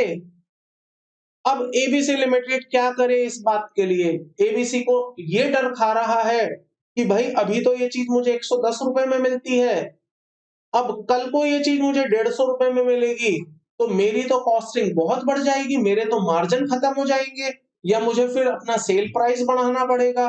तो इस चीज को कैसे खत्म करें? क्या मोदी जी को ये बोले कि आप इंपोर्ट ड्यूटी मत बढ़ाओ? बोल नहीं सकते। मोदी मोदी जी ने तो जो करना है वो करना है। तो यहाँ पर ये बंदा एबीसी लिमिटेड इस सप्लायर के साथ या किसी और थर्ड पर्सन के साथ एक कॉन्ट्रैक्ट करता है, और कॉन्ट्रैक्ट क्या करता है? Hedging contract. हेजिंग मतलब होता है रिस्क को कम करना, रिस्क रिड्यूस करने का कॉन्सेप्ट जो होता है वो हेजिंग होता है। क्या होता है हेजिंग में? ये उस सप्लायर के साथ, वेंडर के साथ कॉन्ट्रैक्ट करेगा। क्या कॉन्ट्रैक्ट करेगा? ये बोलेगा कि सुन वेंडर, सुन ध्यान से, अगर 110 रुपए से ऊपर हो गया रेट, अगर 110 रुपए से ऊपर हो गया रेट, तो तू मुझे 110 रुपए पे ही सप्लाई करेगा। मुझे नहीं पता 110 रुपए हो या 115 रुपए हो या 120 रुपए हो या 150 रुपए हो। और ध्यान से सुनना, लास्ट वाली बात ध्यान से सुनना, या 100 रुपए ही क्यों ना हो जाए, मेरा रेट फिक्स कर दो 110 रुपए। तो मैंने क्या किया, अपना रिस्क कम कर लिया। क्या करके, मैंने सीधा सीधा एक कॉन्ट्रैक्ट साइन किया वेंडर के साथ। मैंने बोला वेंडर सुन, आज का रेट 110, बोल कितने में देने की बात करता है, वो कहेगा 115, चल फिक्स कर 115 रुपए। 115 रुपए से ना 1 रुपया ज्यादा ना 1 रुपया कम, अगले 6 महीने अगले 1 साल तक तेरा मेरा कॉन्ट्रैक्ट 110 रुपए में माल मुझे मिल जाना चाहिए या 115 रुपए में माल मुझे मिलना चाहिए। भले ही मार्केट में रेट 170 हो जाए, भले ही मार्केट में रेट 150 हो जाए, भले ही मार्केट में रेट 100 रुपए हो जाए, मेरा रेट फिक्स 115 रुपए मेरे घर पर आना चाहिए। तो जब आप इस तरह का कॉन्ट्रैक्ट करते हैं, वो आपका हेजिंग कॉन्ट्रैक्ट होता है। मतलब आपने फ्यूचर में होने वाले लॉसेस को, फ्यूचर में होने वाले लॉसेस को आपने खत्म कर लिया। क्या कह के, आज कॉन्ट्रैक्ट कर लो और प्राइस फिक्स कर लो। लेकिन सर हेजिंग में नुकसान भी है। मान लो फ्यूचर में रेट गिर गया तो आपका कॉन्ट्रैक्ट हो रखा है कितने का, 115 का। क्लियर। तो जब आप इस तरह का हेज कॉन्ट्रैक्ट करते हैं तो उसको आप स्पेक्युलेटिव नहीं मानते हैं। इनकम टैक्स लॉ कहता है कि देखो झलक आएगी आपको इसमें भी कि ये स्पेक्युलेटिव है, सट्टा ही तो है। आपने सट्टा ही तो खेला था कि रेट बढ़ जाएगा, रेट घट जाएगा, लेकिन फिर भी इसे हम स्पेक्युलेटिव नहीं मानेंगे। पढ़िए, a contract in respect of which in respect of raw material or merchandise enter into by a person in the course of his manufacturing or merchandising business to guard against the losses through future prices fluctuation in respect of his contract for the actual delivery of goods manufactured by him, the merchandise sold him or। तो आप उसे क्या नहीं मानेंगे, speculative नहीं मानेंगे। Similarly आप किसी शेयर्स के लिए हेजिंग करते हैं। अभी मैंने किसके लिए हेजिंग करी थी, मेरे एग्जांपल में रॉ मटेरियल के लिए। मैंने मेरे वेंडर को बोला था कि मेरे वेंडर बात को सुन, अगर मेरा रॉ मटेरियल कल को 150 रुपए हो जाएगा तो तब भी तुम मुझे कितने में सप्लाई करोगे, 115 में करोगे। तो ये मैंने रॉ मटेरियल के लिए हेजिंग करी। लेकिन अगर आप इसी तरह की हेजिंग किसी शेयर के लिए करते हैं, मतलब आप कहते हैं कि भाई अगर टाटा मोटर का शेयर फ्यूचर में 900 रुपए हो गया तब भी तुम ये शेयर मुझे कितने में बेचोगे, 800 रुपए में। मैं टाटा मोटर का कॉन्ट्रैक्ट कर रहा हूं आपसे, मैं कह रहा हूं सुनो तुम्हारे पास 1000 शेयर है टाटा मोटर के, लेट्स डू अ कॉन्ट्रैक्ट। आप ये शेयर मुझे 800 रुपए में बेच दोगे, भले ही मार्केट में कितने का भी रेट चल रहा हो, भले ही मार्केट में 1000 हो जाए, भले ही मार्केट में 200 रुपए हो जाए, आप मुझे कितने का दोगे ये शेयर, 800 रुपए का। तो लेट्स डू अ कॉन्ट्रैक्ट, चलो फिक्स कर लेते हैं। आपके 1000 शेयर मैं खरीदूंगा 800 रुपए के भाव पर। तो ये भी क्या है, हेजिंग ही तो है। मेरे को ये डर सता रहा था कि फ्यूचर में टाटा मोटर का शेयर अगर 1000 रुपए हो गया, 1500 रुपए हो गया, 2000 रुपए हो गया तो क्या होगा। तो मैंने आपसे कॉन्ट्रैक्ट कर लिया, मैंने कहा आप मुझे दोगे 800 रुपए के भाव पर। तो ये जब आप शेयर्स में हेजिंग करते हो तो उस हेजिंग को भी हम स्पेक्युलेटिव नहीं नहीं नहीं मानते हैं। क्लियर। पढ़ लीजिए इसको। A contract in respect of stock and shares entered by a dealer or investor therein to guard against the loss in his holding of stock and shares through price fluctuation। आप उल्टी hedging भी करते हो। आप कहते हो मेरे पास Tata motor के 800 शेयर हैं, मुझे डर है कहीं फ्यूचर में ये शेयर गिरने ना लग जाए, कहीं फ्यूचर में घटने ना लग जाए। तो आप एक दूसरे बंदे के साथ कॉन्ट्रैक्ट करते हो, उससे कॉन्ट्रैक्ट क्या करते हो कि एक काम कर, मैं तेरे को या शेयर 800 रुपए में बेचूंगा, भले ही मार्केट में प्राइस कुछ भी चल रहा हो, मैं ये शेयर तेरे को 800 रुपए में बेचूंगा। ताकि क्या हो, कल को अगर ये शेयर 600 का हो जाए, 500 का हो जाए, 400 का हो जाए, तो मैं तब भी इस शेयर को 800 रुपए में आपको बेच पाउंड। तो ये कॉन्ट्रैक्ट जब आप करते हैं तो ये कॉन्ट्रैक्ट भी आपके स्पेक्युलेटिव नहीं कहलाते हैं। इवन दो आपको यहां पर फील आएगी स्पेक्युलेशन की, आपको लगेगा सर ये भी तो सट्टा ही है, but yes it is a speculative, but law इसे स्पेक्युलेटिव नहीं मानता। लॉ कहता है कि ये हेजिंग है, hedging is not a speculative. Clear? आइएगा forward contract. Forward contract is similar to the hedging. Forward contract में आप आने वाले फ्यूचर का एक प्राइस डिसाइड करते हैं। आप कहते हैं कि मैं आज से 3 महीने बाद आपको ये चीज दूंगा और इस रेट पर दूंगा, भले ही मार्केट में कोई भी पैसा प्राइस चल रहा हो, तो उसे हम कहते हैं फॉरवर्ड। फॉरवर्ड का मतलब होता है आगे का, आगे का मतलब फ्यूचर का। तो जब आप फ्यूचर का कोई कॉन्ट्रैक्ट करते हैं किसी से, एक प्राइस स्पॉट प्राइस पर, आप कहते हैं कि आज मेरा ये प्राइस है, फिक्स कर लो, 3 महीने बाद क्या रेट दोगे, तो उसे हम फॉरवर्ड कहते हैं। 3 महीने बाद जो भी रेट चल रहा होगा वो बेकार है, आपने जो फिक्स कर लिया वो काम का रेट हो गया, तो आप इसे कहते हैं फॉरवर्ड।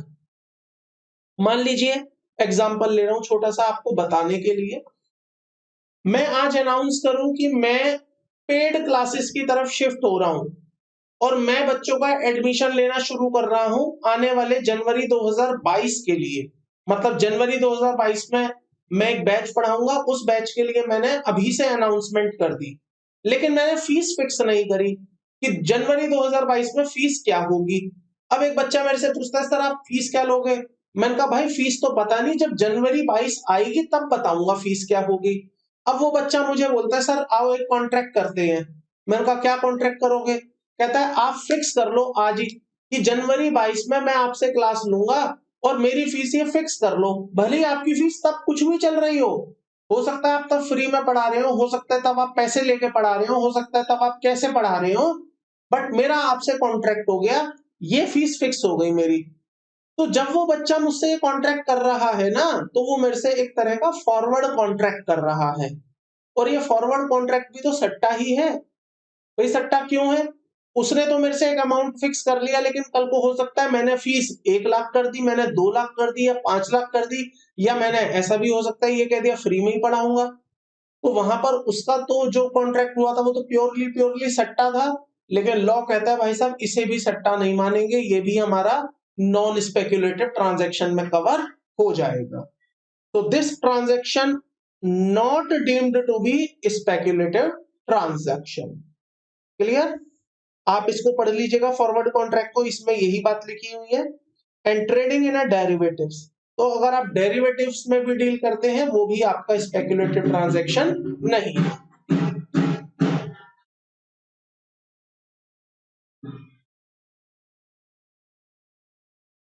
तो अगर आप डेरिवेटिव्स में भी डील करते हैं उसको भी हम स्पेक्युलेटिव ट्रांजैक्शन नहीं मानेंगे। क्लियर है हम यहां तक? देखिएगा स्टूडेंट्स इसके आगे, तो इसके बाद हमारे सामने आएगा सेक्शन 30। तो the certain business are not treated as a speculative business, we have already covered and completed. Now we are starting our first section in the PGVP. आपने देखा होगा मैंने आपको बोला सेक्शन 28 से लेके सेक्शन 44 तक हम PGVP में डिस्कस करेंगे। तो section 28 talks about the charging section, वो हम ऑलरेडी कवर कर चुके हैं।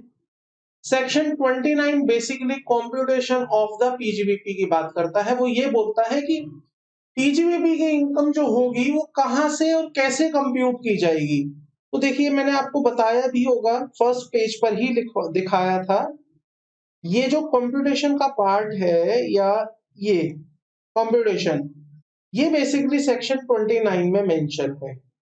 तो section 29 talks about the basis, the format, the computation of the business income. ये कहता है कि बिजनेस की इनकम कैसे कंप्यूट होगी। तो सेक्शन 29 ये कहता है कि जो मेरे से तुरंत बाद वाला सेक्शन होगा, मतलब सेक्शन 30 29 के तुरंत बाद वाला जो सेक्शन होगा, वहां से लेके 43D तक के प्रोविजन लगाना, आपको जो रिजल्ट मिलेगा वो आपको बिजनेस इनकम पीजीवीपी इनकम मिल जाएगी। इतनी सी बात आपको यहां पर कहता है सेक्शन 29। सो आई होप आपको यहां तक कोई भी डाउट नहीं है। Now we are starting our section 30, जो कि हमारा पहला सेक्शन है जो किसी एक्सपेंस को लेकर बात बोलेगा। ये सेक्शन हमें बताएगा कि कौन से खर्चे कैसे खर्चे हैं जो अलाउ होंगे, जो नहीं अलाउ होंगे। आइएगा मेरे साथ। अगेन हमेशा की तरह पहले मैं आपको सेक्शन की हेडिंग दिखाऊंगा, फिर स्टोरी पर चलेंगे, फिर वहां से एनालिसिस करेंगे, देन सेक्शन पर आके उसको रीड आउट करेंगे। So section talks about rent,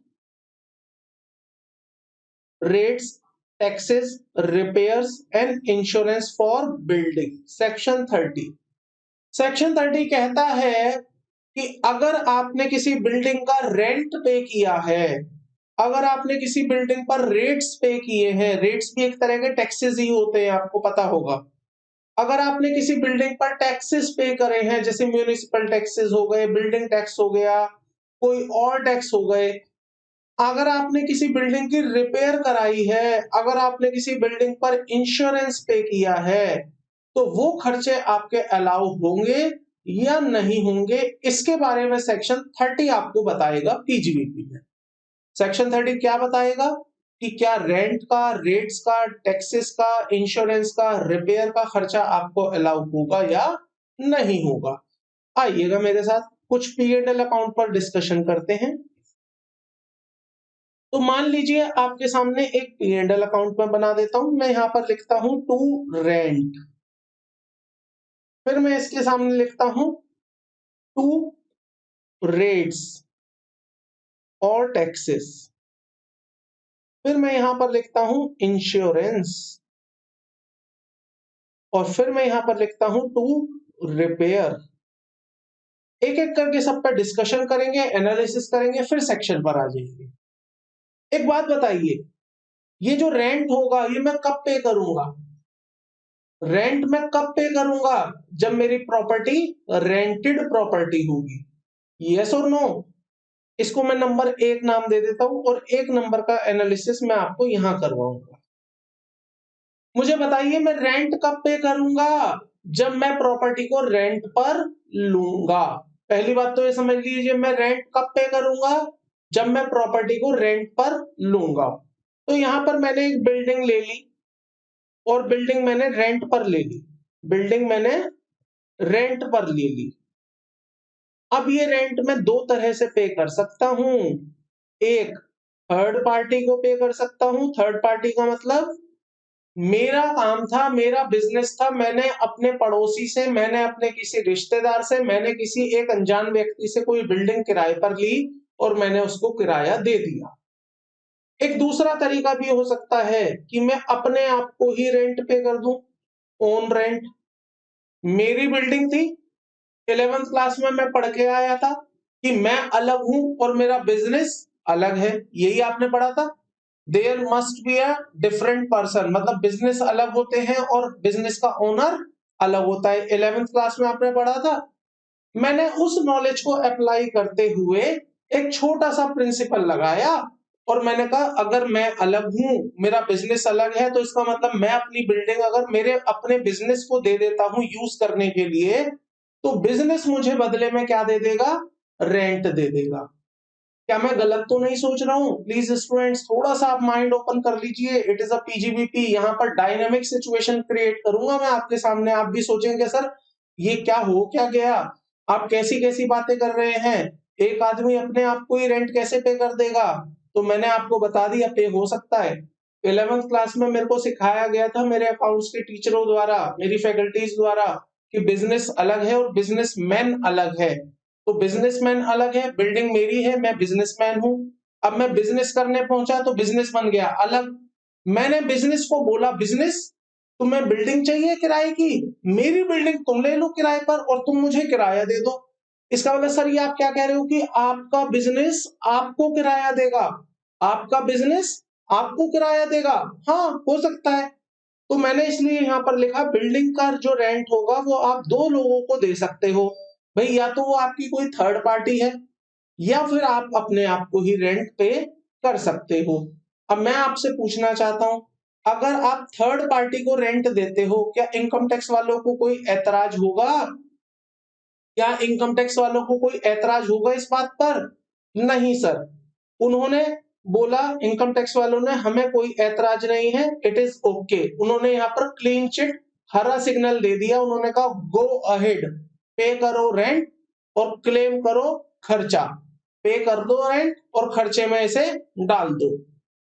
लेकिन उन्होंने कहा ये क्या कर रहे हो तुम, अपने आप को ही रेंट कैसे पे कर रहे हो, सॉरी आप अपने आप को रेंट नहीं पे कर सकते, ये तो गलत हो जाएगा, आप अपने आप को कैसे पे कर रहे हो रेंट, आप अलग नहीं हो, आप अलग नहीं हो, आप बिजनेस के प्रोस्पेक्टिव से भले ही अलग हो, लेकिन जब आप प्रोप्राइटरशिप में काम कर रहे हो तो आपका ही इनकम टैक्स रिटर्न और बिजनेस का इनकम टैक्स रिटर्न दोनों एक ही इनकम टैक्स रिटर्न है।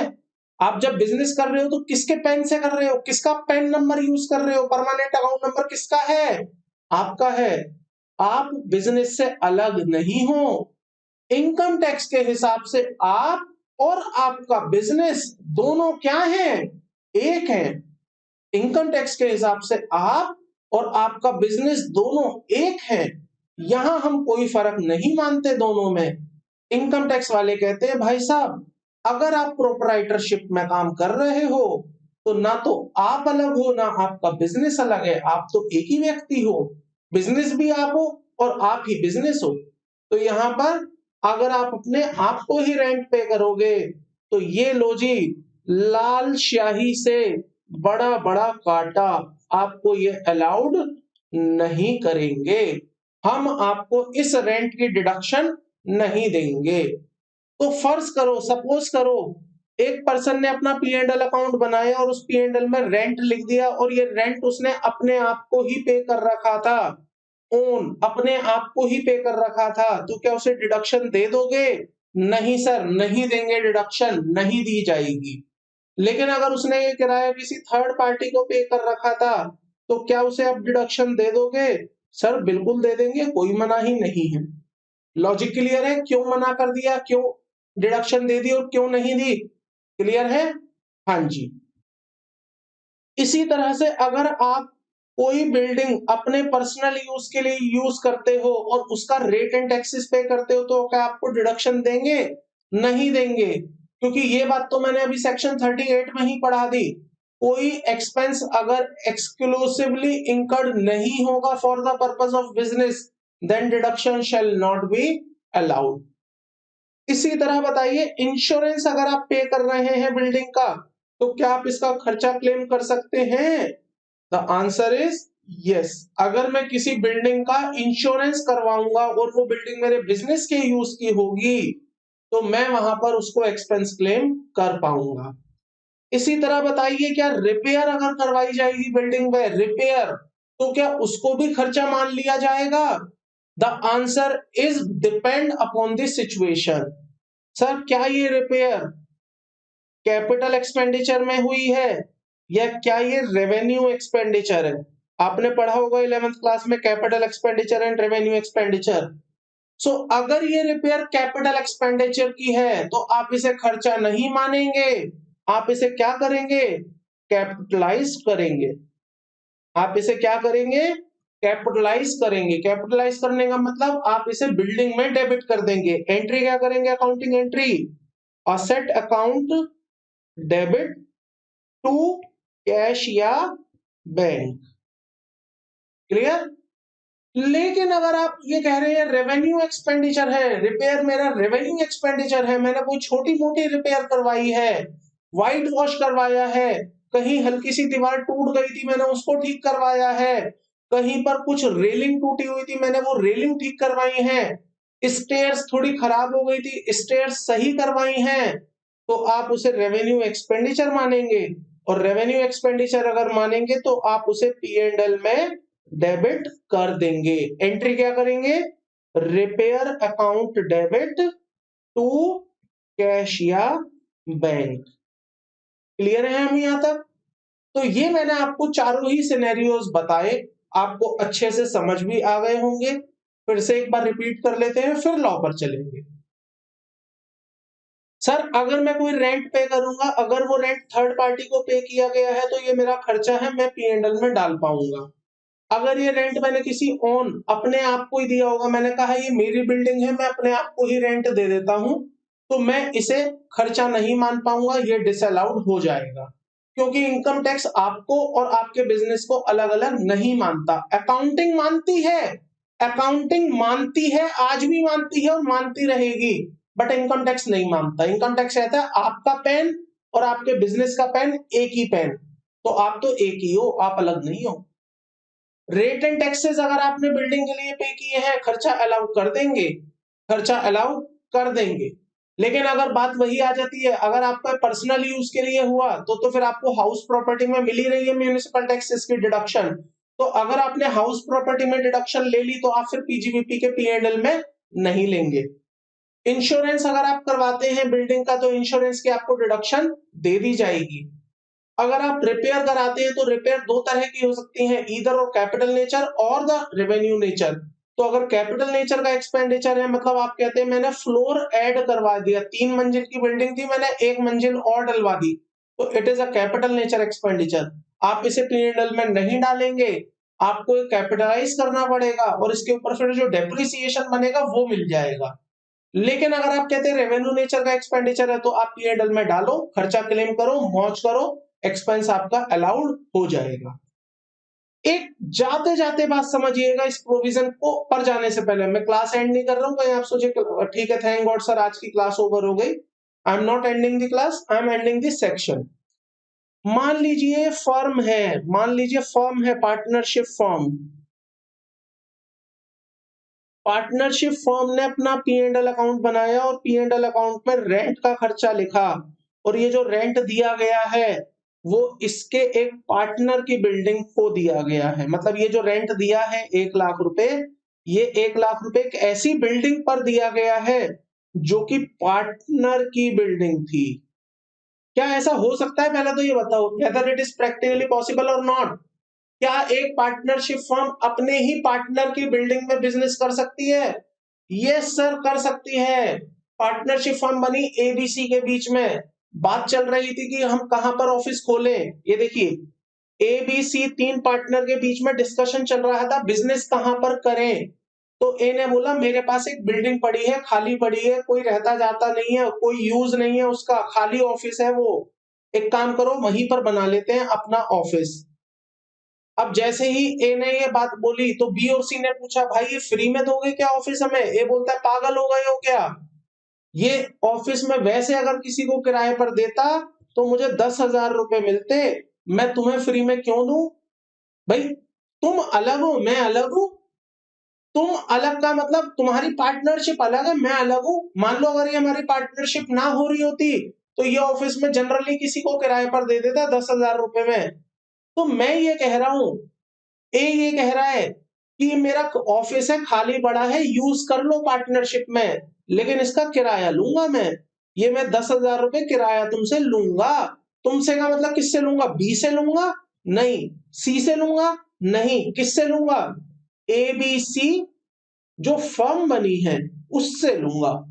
तो जब एबीसी फर्म अपनी बुक्स ऑफ अकाउंट्स में 10,000 रुपए का खर्चा डाल के बैठी होगी रेंट के नाम का, और ये रेंट जा रहा होगा ए को, क्योंकि ये ए की बिल्डिंग थी, क्योंकि ये ए का प्रेमाइसिस था, क्योंकि ये ए का ऑफिस था, तो क्या यहां पर भी आप ये कहेंगे कि आप अपने आप को तो रेंट दे ही नहीं सकते, ये रेंट आपको अलाउड नहीं होगा? क्या आप यहां पर भी ये बात कहेंगे? हाँ या ना में बताइए एक बार मुझे, क्या आप यहां पर भी ये बात कहेंगे? नहीं कहेंगे। आप यहां पर ये बात नहीं कह सकते। सुनिए सुनिए, पार्टनर और पार्टनरशिप के बीच में एक दीवार होती है। पार्टनर अलग होता है, पार्टनरशिप अलग होती है। पार्टनर अलग है, ए बी सी अलग है, और एबीसी पार्टनरशिप फर्म अलग है। दोनों के अपने पैन नंबर हैं, ए का अपना पैन नंबर है, एबीसी का अपना पैन नंबर है, बी का अपना पैन नंबर है, एबीसी फर्म का अपना पैन नंबर है। दोनों के बीच में एक दीवार है, लीगल एंटिटी की दीवार। तो देयर माइट बी पॉसिबिलिटी कि एक पार्टनरशिप फर्म अपने ही किसी पार्टनर के प्रेमाइसिस को यूज करते हुए उसका रेंट पे करे, तो वो रेंट आपको अलाउ हो जाएगा। There is no reason to disallow the expense. आप क्या कह के डिसअलाउ करेंगे बताइए? आप डिपार्टमेंट की तरफ से खड़े हो जाइए और बताइए क्या लॉजिक देंगे आप डिसअलाउ करने का? आप क्या ये कहेंगे कि आप अपने आप को ही रेंट नहीं पे कर सकते? तो सर मैं तो अलग हूं और फर्म अलग है। सर जब आप यही बात यहां कह रहे हो तो आप प्रोप्राइटरशिप में क्यों नहीं कह रहे थे? कैसे कह दूं प्रोप्राइटरशिप में कि मैं अलग हूं? प्रोप्राइटरशिप में तो मैं ही बिजनेस हूं और बिजनेस ही मैं हूं, लेकिन फर्म में तो मैं ऐसा नहीं हूं ना। फर्म में तो मैं फर्म हूं और मैं ही पार्टनर हूं, ऐसा तो है नहीं, कह नहीं सकते। फर्म में पार्टनर अलग है, फर्म अलग है। प्रोप्राइटरशिप में फर्म और प्रोप्राइटर एक है। क्लियर? अब आइएगा पूरा सेक्शन पढ़िए एक बार में, सारा पूरा सेक्शन आपको क्लियर हो जाएगा। डिस्कशन में आपको करा चुका हूं, सुनिएगा। सबसे पहले बात करेंगे हम रेंट की। So where the premises are occupied by the assessee as a tenant. जब असेसी एक टेनेंट की तरह से किसी बिल्डिंग को यूज करता है, प्रीमाइसेस को यूज करता है, तो उसे रेंट के खर्चे की डिडक्शन मिलती है। आगे पढ़िए। Rent paid for such premises and the amount paid on account of a cost of repair if SSC has undertaken to bear the such repair of the premises, तो उसे हम उसकी डिडक्शन दे देंगे। Occupation of premises by assessee being the owner. मान लीजिए आप उस बिल्डिंग के ओनर हैं और आप कहते हैं अब मैं इस बिल्डिंग को यूज कर रहा हूं अपने बिजनेस के लिए और मैं रेंट पे कर रहा हूं, तो इसका मतलब तो आप अपने आप को ही रेंट पे कर रहे हैं। अगर आप अपने आप को रेंट पे करेंगे तो सॉरी भाई साहब, हम आपको डिडक्शन नहीं देंगे। आप अपने आप को रेंट पे नहीं कर सकते। कर तो सकते हो, करने को मना नहीं है, करो, लेकिन इनकम टैक्स में अलाउड नहीं होगा। इनकम टैक्स उसे खर्चा नहीं मानेगा। सुनिए। Where the assessee himself is a owner of a premises. जब असेसी खुद ओनर होता है अपने प्रीमाइसेस का, and occupy them for his business और बिजनेस पर्पस, अगर वो अपने बिजनेस और प्रोफेशन के लिए उसको यूज करता है, no notional rent would be allowed under this section. तो हम आपको कोई नोशनल रेंट की डिडक्शन नहीं देंगे। हम ये नहीं बोलेंगे कि अगर आप इसका किराया देते, मतलब अगर आप ये किसी बाहर से लेते तो 10,000 रुपए किराया जाता तो चलो 10,000 की डिडक्शन हम भी आपको दे देंगे। No, not at all. जब आप अपने आप को ही कोई किराया दे रहे हैं तो वो हम आपका डिसअलाउ कर देंगे, और अगर आप नहीं दे रहे हैं तो हम आपको कोई अलाउएबिलिटी भी नहीं देंगे, ये कहते हुए कि नॉशनल बेसिस पे आप हमसे बेनिफिट ले लो या डिडक्शन ले लो या अलाउएबिलिटी ले लो। हाउएवर, इंपॉर्टेंट मार्क करिएगा इसको, however where a firm runs its business in the premises owned by any one of its partner, जब एक फर्म अपने ही पार्टनर के किसी प्रेमाइसिस में काम करती है, the rent payable to the partner will be allowable, तो वहां पर आपको उसकी डिडक्शन दे देंगे to the extent it is reasonable. Reasonable होना जरूरी है। आप ये नहीं कह सकते कि ऐसी ही बिल्डिंग मुझे 1 लाख रुपए में मिल जाती, लेकिन क्योंकि ये मेरा पार्टनर है तो मैं इसे 10 लाख रुपए दे दूंगा रेंट के नाम का। नहीं, रीजनेबल होना चाहिए। रीजनेबल का मतलब है अगर आप similar locality, similar office, similar premises, similar facilities अगर मार्केट में लेने जाते तो आपको कितने किराए में मिलती, तो उतना किराया आपका रीजनेबल मानेंगे, और जितना over and above the reasonable है वो आपका हम डिसअलाउ कर देंगे। यू कांट से कि मैं पार्टनर को 1 लाख रुपए दे दूंगा, जबकि अदरवाइज ये चीज आपको 15,000 रुपए, 20,000 रुपए या 50,000 रुपए में भी मिल सकती थी। क्लियर? तो यहां पर क्या लिखा है? To the extent reasonable and it's not excessive. अगर वो अधिकता में नहीं है, वो ज्यादा नहीं है, तो हम आपको अलाउ कर देंगे।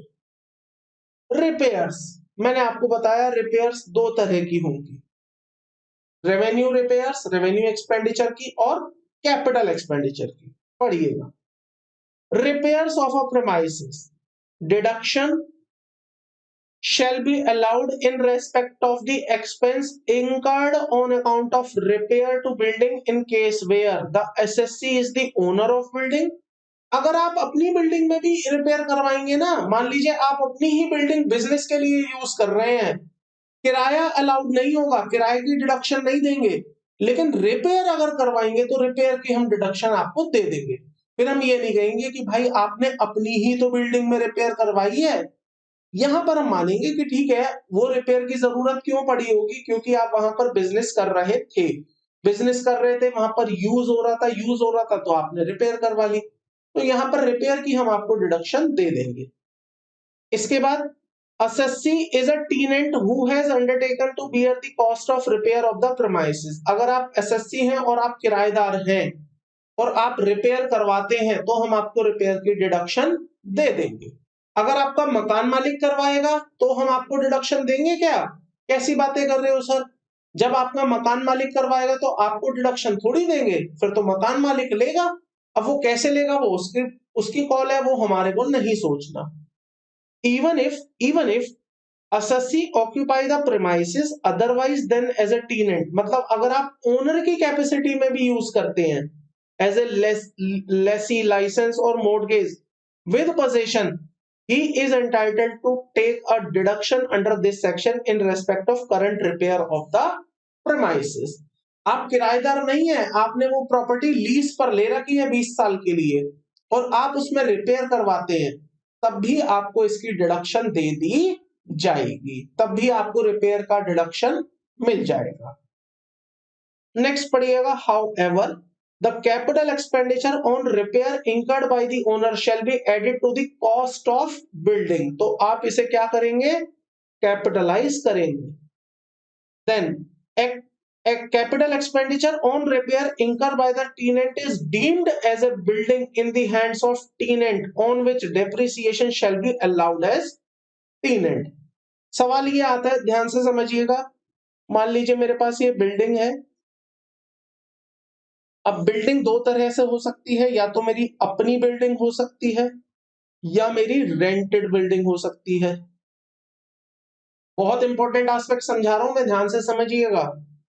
सर अपनी बिल्डिंग पे आपने एक्सपेंडिचर किया है और एक्सपेंडिचर कैपिटल नेचर का है, एक्सपेंडिचर कैपिटल नेचर का है।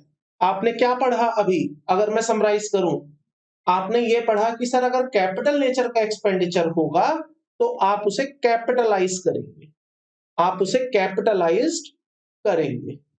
कैपिटलाइज करने का मतलब क्या हुआ, आप बिल्डिंग अकाउंट डेबिट करेंगे। क्लियर, आप बिल्डिंग अकाउंट डेबिट करेंगे। तो सर मेरी अपनी बिल्डिंग है, मैंने उस पर 10 लाख रुपए का खर्चा कर दिया, मैंने उस पर 10 लाख रुपए का खर्चा कर दिया, and that expense is a capital nature expense. तो मैं एंट्री क्या डालूंगा, बिल्डिंग अकाउंट डेबिट 10 लाख रुपए टू बैंक 10 लाख रुपए। यस और नो? Yes sir. अब मान लीजिए बिल्डिंग मेरी रेंटेड बिल्डिंग है, मैं कहता हूं कि बिल्डिंग को मैंने किराए पर लिया था, मकान मालिक कोई और है, मैं तो किराएदार हूं, और मैंने उस बिल्डिंग पे 10 लाख रुपए का खर्चा कर दिया सेम, और वही कैपिटल नेचर का एक्सपेंडिचर है, कैपिटलाइज्ड खर्चा है। अब एंट्री बताना मुझे, क्या बिल्डिंग अकाउंट डेबिट होगी? अगर आप कहते हैं हाँ सर बिल्डिंग अकाउंट डेबिट होगी, तो मैं आपसे एक सवाल पूछूंगा, आपके पास बिल्डिंग आई कहां से? आप तो बिल्डिंग के ओनर है ही नहीं, आपके पास बिल्डिंग आई कहां से? क्या आप बिल्डिंग के ओनर हैं? नहीं। तो जब आप बिल्डिंग के ओनर नहीं है तो आप इसे बैलेंस शीट में कैसे ला सकते हैं, मुझे बताइए। जब आप बिल्डिंग के ओनर ही नहीं है, how can you classify it into the balance sheet? मेरा क्वेश्चन है, आप लोगों से सोचिए जरा, जब आप ओनर ही नहीं है बिल्डिंग के और आप कह रहे हैं बिल्डिंग डेबिट कर दो, तो बिल्डिंग डेबिट करने का मतलब आप ये कह रहे हैं कि इसे बैलेंस शीट की एसेट में दिखा दो। सर कैसी बातें कर रहे हो, चार्टर्ड अकाउंटेंट हो आप, क्या ये बिल्डिंग आपके लिए एसेट है? नहीं सर, लेकिन लॉ मानता है इसे।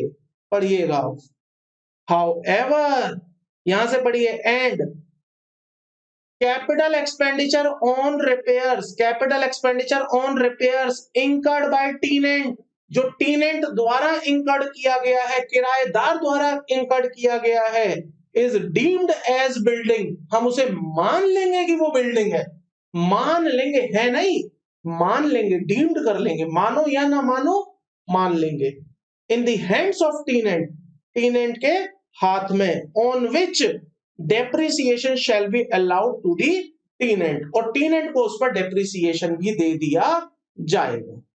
क्लियर है हम यहां तक? देखिएगा स्टूडेंट्स इसके आगे अदर एक्सपेंसेस को। सो आई होप यहां तक की बात आपको क्लियर हो गई होगी, इसमें कोई भी कंफ्यूजन, कोई भी डाउट नहीं है। तो व्हाट आई सेड कि यहां पर जब tenant as a rented property पर जब बिल्डिंग को डेबिट करेगा तो वो उसे एसेट में दिखाएगा और उस पर डेप्रिसिएशन भी क्लेम करता जाएगा। Although he is not a legal owner, ध्यान रखिएगा मेरी बात को, बहुत ध्यान से सुनना, वो इस बिल्डिंग का लीगल ओनर नहीं है, लीगल ओनर कोई और है, मकान मालिक है, लेकिन वो बैलेंस शीट में फिर भी डालेगा क्योंकि इनकम टैक्स ये कहता है कि it has to be capitalized, and when it has to be capitalized तो इस पर जो डेप्रिसिएशन आएगा वो डेप्रिसिएशन वो यहां पर क्लेम कर लेगा। क्लियर? आइएगा वापस, इसके बाद हमारे सामने लिखा हुआ है स्टूडेंट्स अदर एक्सपेंसेस के बारे में।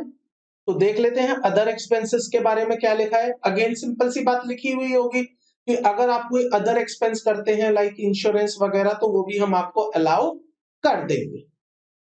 Deduction are allowed in respect of expense by way of land revenue, local rates, municipal taxes and insurance in respect of the premises used for the purpose of business और profession. तो इस बात को आप पूरे चैप्टर में मत भूलिएगा, अगर किसी चीज का आप बिजनेस और प्रोफेशन के लिए यूज नहीं कर रहे हैं तो आपको फिर डिडक्शन नहीं देंगे। अब आप कहते हैं मैं एक ऐसी बिल्डिंग का म्यूनिसिपल टैक्स पे कर रहा हूं जिस बिल्डिंग को मैं बिजनेस पर्पस के लिए यूज नहीं करता, तो हम आपको म्यूनिसिपल टैक्सेस की डिडक्शन नहीं देंगे।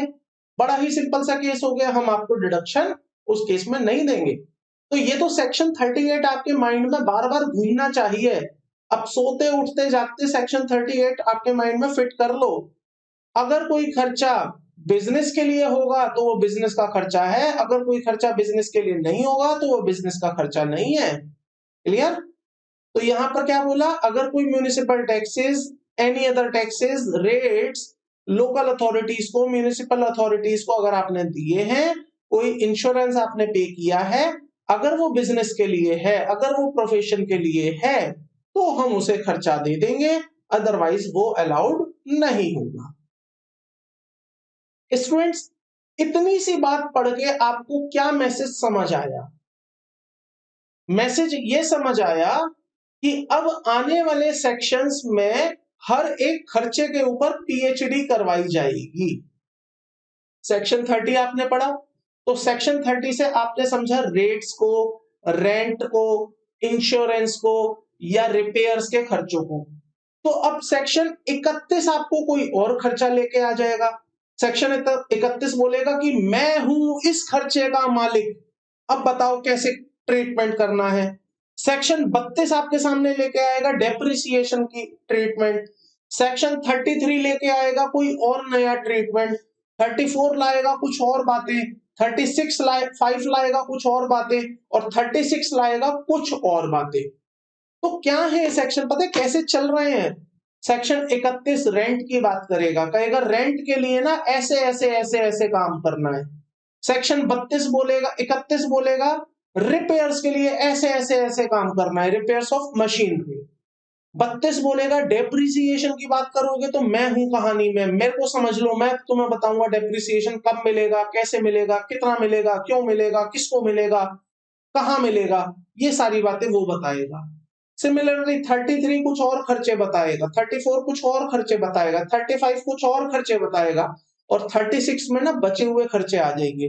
मतलब जो खर्चा हम 30, 31, 32, 33, 34 और 35 में नहीं पढ़ पाए हैं, वो सारे खर्चे कहां लिखे हुए मिल जाएंगे हमें? 36 में।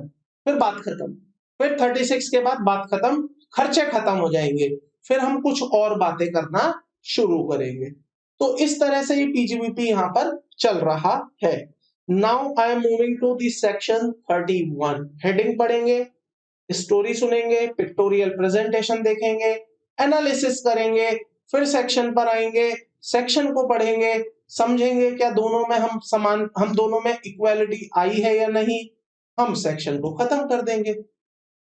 इंटरेस्टिंग है या बोरियत हो रही है? अगर नींद आ रही है, कहीं पर भी आपको लगे नींद आ रही है, वीडियो को पॉज करो, मुंह धो, चाय पियो, कॉफी पियो, और जिससे भी आप रिफ्रेश होते हो, आई वुड नॉट से द नेम, जिससे भी आप रिफ्रेश होते हो, जो एक्टिविटी करके आपको लगे माइंड रिफ्रेश हो गया, टीवी देखना है टीवी देखो, वीडियो गेम खेलनी है वीडियो गेम खेलो, गाना सुनना है गाना सुनो, बट माइंड को रिफ्रेश करो, फिर वापस पॉज को प्ले कर दो और वीडियो पे चालू हो जाओ। पेन पेपर हाथ में होना चाहिए ताकि आप साथ साथ लिखते रहें, समझते रहें और कहीं भी गैप ना आए। आइएगा सेक्शन 31 टॉक्स अबाउट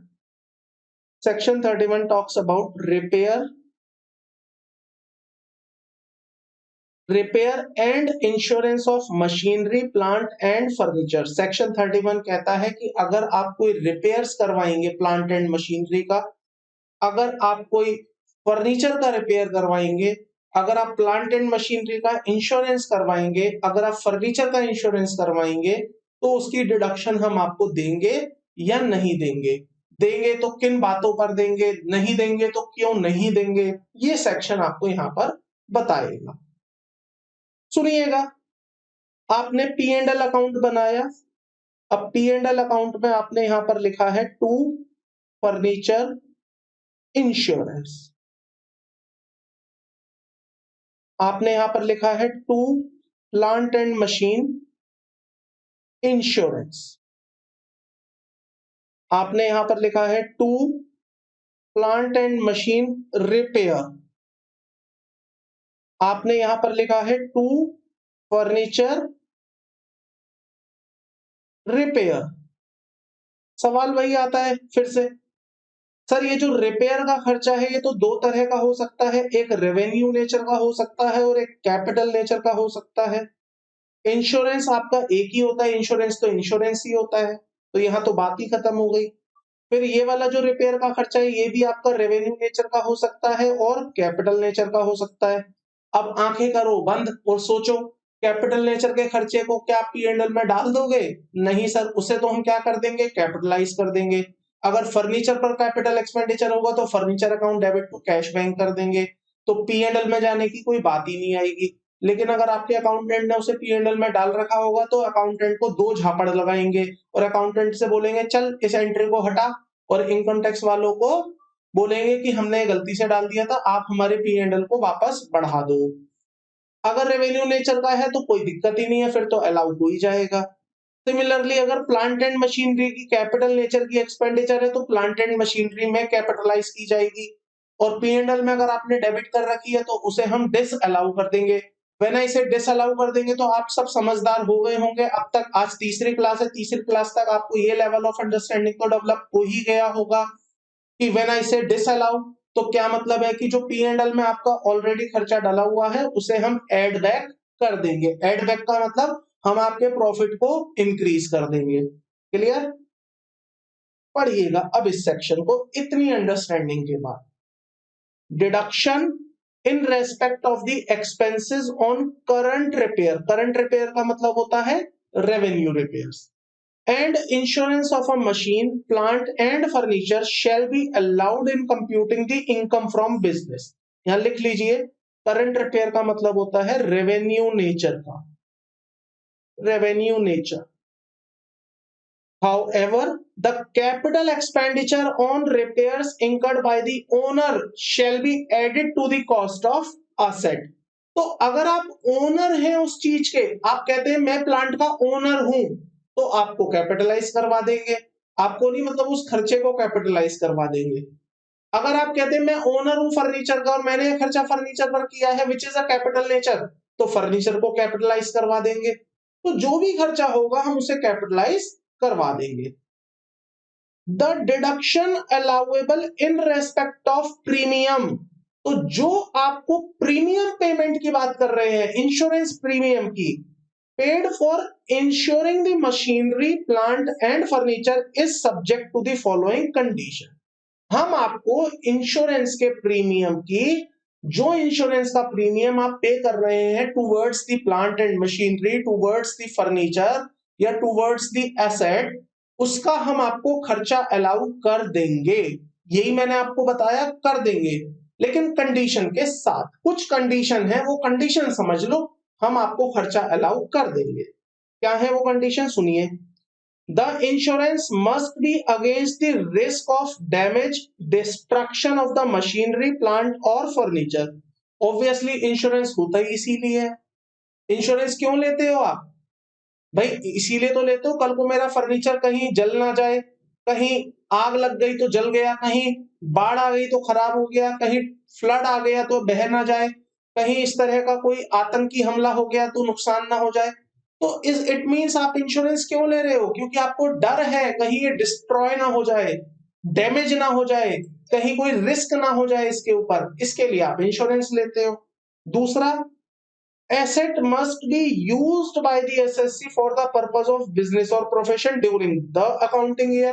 ये भी अंडरस्टूड है, ये तो हम सेक्शन 38 से ही समझ के आए हैं कि अगर कोई एसेट बिजनेस के यूज के लिए नहीं होगी तो इसका उस केस में उसका खर्चा अलाउ ही नहीं होगा। तो ये बताइए, ध्यान से सुनिए, क्या ये बात अगर यहां पर नहीं भी लिखते तब भी इम्प्लाइड थी या नहीं थी? इम्प्लाइड थी। पहली बात, इंश्योरेंस रिस्क के अगेंस्ट होना चाहिए, तो हमेशा ही रिस्क के अगेंस्ट होगा। दूसरी बात, उस एसेट के लिए हो जो एसेट आपने बिजनेस में यूज की हो। डेफिनेटली बिजनेस में यूज होगी, अगर बिजनेस में यूज नहीं होती तो वैसे भी तो खर्चा नहीं मिलता, सेक्शन 38 मना कर देता।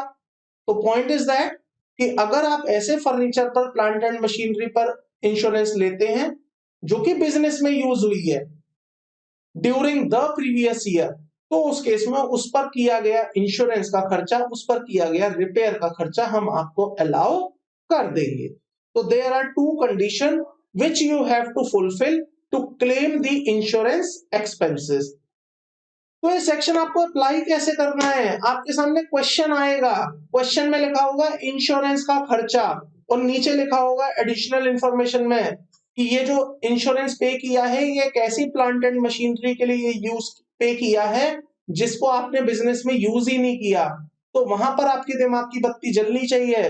वहां पर आप क्या बोलेंगे कि अच्छा, ये खर्चा मैंने ऐसी प्लांट एंड मशीनरी के लिए पे किया, ये इंश्योरेंस मैंने ऐसी प्लांट एंड मशीनरी के लिए पे किया जिसको कि मैंने बिजनेस में यूज किया ही नहीं, तो फिर मुझे यहाँ पर इसका खर्चा अलाउ नहीं होगा, और वहां पर उस केस में फिर आप डिसअलाउ कर देंगे।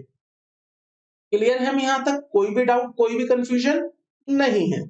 इसके बाद देखिएगा नेक्स्ट पेज पर क्या लिखा हुआ है, तीसरी कंडीशन और है, उसको भी समझ लेते हैं। The premium should have been actually paid. ये भी बहुत इंपॉर्टेंट कंडीशन है। प्रीमियम एक्चुअली में पे होना चाहिए। ऐसा नहीं कि प्रीमियम आपका आ गया और आपने बोला ये प्रीमियम अभी मैंने पे नहीं किया, it is a outstanding premium, और फिर आप उसकी डिडक्शन मांगे तो वहां पर आपको डिडक्शन नहीं दी जाएगी। That is payable under the mercantile system of accounting, no deduction shall be allowed. इसका मतलब आप समझ लीजिए और डिटेल में, अगर आप एंट्री ऐसे करते हैं insurance account debit to bank, तो आपको अलाउ होगा। इसका मतलब आपने पेमेंट कर दी है। अगर आप ऐसे करते हैं insurance account debit to insurance payable, तो ये खर्चा आपको अलाउड नहीं होगा। ध्यान रखिएगा। सर अगर मैं मर्केंटाइल अकाउंटिंग फॉलो कर रहा हूं तब भी नहीं होगा? नहीं होगा, बिल्कुल भी नहीं होगा। ध्यान रखिए, insurance must have been paid. Insurance paid होगा तभी आपको खर्चा देंगे, अदरवाइज भाई साहब हम आपको इंश्योरेंस के खर्चे की डिडक्शन नहीं देंगे। अब एग्जाम में कैसे आएगा क्वेश्चन? यहां लिखा होगा इंश्योरेंस, नीचे लिखा होगा एडिशनल इंफॉर्मेशन के अंदर, या तो ये लिख देंगे इंश्योरेंस पे नहीं हुआ, दिमाग की बत्ती जलेगी, डिसअलाउ कर देना। वो बोलेगा इंश्योरेंस जिस प्लांट एंड मशीनरी के लिए पे किया है वो प्लांट एंड मशीनरी बिजनेस में यूज नहीं की थी, दिमाग की बत्ती जलाना, डिसअलाउ कर देना। वो बोलेगा इंश्योरेंस जो पे किया है ना वो रिस्क के लिए नहीं पे किया, डैमेज के लिए नहीं पे किया, लॉस के लिए नहीं पे किया, वो किसी और चीज के लिए ही पे किया है। दिमाग की बत्ती चलाना, डिसअलाउ कर देना। सर तीनों बातें एक साथ होंगी तभी डिसअलाउ करेंगे, तीनों में से कोई भी एक सिम्टम आ जाएगा तब भी डिसअलाउ कर देंगे? आप बताओ क्या करोगे? तीनों बातें एक साथ आने पर डिसअलाउ करोगे, तीनों में से कोई भी एक बात अगर आ गई तब भी डिसअलाउ कर दोगे? तीनों में से कोई भी एक बात अगर हो गई, पहली बात आपने रिस्क के लिए नहीं लिया है, या दूसरी बात आपने उसका बिजनेस में यूज नहीं किया है, या तीसरी बात आपने उसको पे नहीं किया है, तो तीनों में से कोई भी एक पैरामीटर पूरा होगा, आपका एक्सपेंस डिसअलाउड हो जाएगा, आपका एक्सपेंस डिसअलाउड हो जाएगा। Am I clear to you no or not? Please मुझे कमेंट बॉक्स में बताइए आपको यहां तक की बातें समझ आई हैं या ऊपर से निकल गई, या मैं आपको नहीं समझा पाया? प्लीज मुझे बताइएगा, जरूर जरूर बताइएगा कमेंट बॉक्स में, क्या आपको चैप्टर समझ आ रहा है या मुझे और डिटेल में अभी जाने की जरूरत है? मैं वैसे बहुत ज्यादा डिटेल में जाके ही आपको समझा रहा हूं, बट स्टिल अगर आपको लगता है कि अभी भी और डिटेल में जाना है तो मैं इसके नीचे और डिटेल में भी जा सकता हूं, मैं बिल्कुल ग्राउंड लेवल पर उतर के आपको चीजें समझा सकता हूं। तो प्लीज मुझे कमेंट बॉक्स में बताइए, क्या ये लेवल ठीक है या इसके नीचे और ग्राउंड लेवल पर उतर के आपको समझाना पड़ेगा? प्लीज मुझे बताइएगा कमेंट बॉक्स में, please. I am requesting to everyone, जितने इस वीडियो पे व्यूज आ रहे हैं मुझे उतने कमेंट उतने लाइक यहाँ पर चाहिए, ताकि मुझे ये पता चल पाए कि आप इन वीडियोस को एक्चुअली में देख भी रहे हो या बस ओपन करते हो और ओपन करने के बाद बंद कर देते हो कि ठीक है सर का चेहरा दिख गया, सर ने चैप्टर बता दिया, चलो बाहर आ जाओ। तो जितने लोग इस वीडियो को देख रहे हैं उतने लोग मुझे कमेंट करके जरूर बताएं, क्या लेवल और नीचे लेके जाना है समझाने के लिए, या इस लेवल तक जहां तक मैं पहुंच गया हूं उस उतने लेवल तक आपको बातें समझ आ रही हैं? प्लीज बताइएगा। चलिए इसके साथ हमारा ये वाला कॉन्सेप्ट खत्म हो जाता है, सेक्शन 31। आई होप आपको सेक्शन 30 और सेक्शन 31 अच्छे से समझ आ गया होगा। Now it's already 1 hour 50 minute approx, 1 घंटा 50 मिनट हो चुका है। तो आज की क्लास को मैं यही रोक रहा हूं। नेक्स्ट क्लास में मैं आपके साथ फ्रेश कॉन्सेप्ट स्टार्ट करूंगा पीजीवीपी का, जिसमें मैं आपके साथ बात करूंगा सेक्शन 32 डेप्रिसिएशन। अगली पूरी क्लास डेप्रिसिएशन पर ही जाएगी। 2 घंटे की हो या 2.25 घंटे की हो, उसमें हम केवल डेप्रिसिएशन डिस्कस करेंगे। काफी लोगों की मेरे पर रिक्वेस्ट है डेप्रिसिएशन, तो बस एक क्लास का और फासला है आपके और मेरे बीच में। मैं जैसे ही आपके सामने 4th क्लास लेके आऊंगा, उस 4th क्लास में मैं आपको डेप्रिसिएशन का कॉन्सेप्ट सिखाऊंगा। तो जहां इतने दिन रुके हैं वहां एक दिन और रुक जाइए। अगली क्लास जो कि कल आ जाएगी आपके साथ, उसमें मैं आपको डेप्रिसिएशन का कॉन्सेप्ट सिखाऊंगा। बहुत ही शानदार तरीके से आपको डेप्रिसिएशन का कॉन्सेप्ट सिखाया जाएगा, ऐसे सिखाया जाएगा कि जिंदगी में आपको डेप्रिसिएशन पर पलट के देखने की जरूरत नहीं होगी। तो आज के लिए इतना ही काफी था। जल्दी मिलता हूं आपके साथ नेक्स्ट वीडियो में नेक्स्ट टॉपिक के साथ, तब तक के लिए थैंक यू, बाय बाय।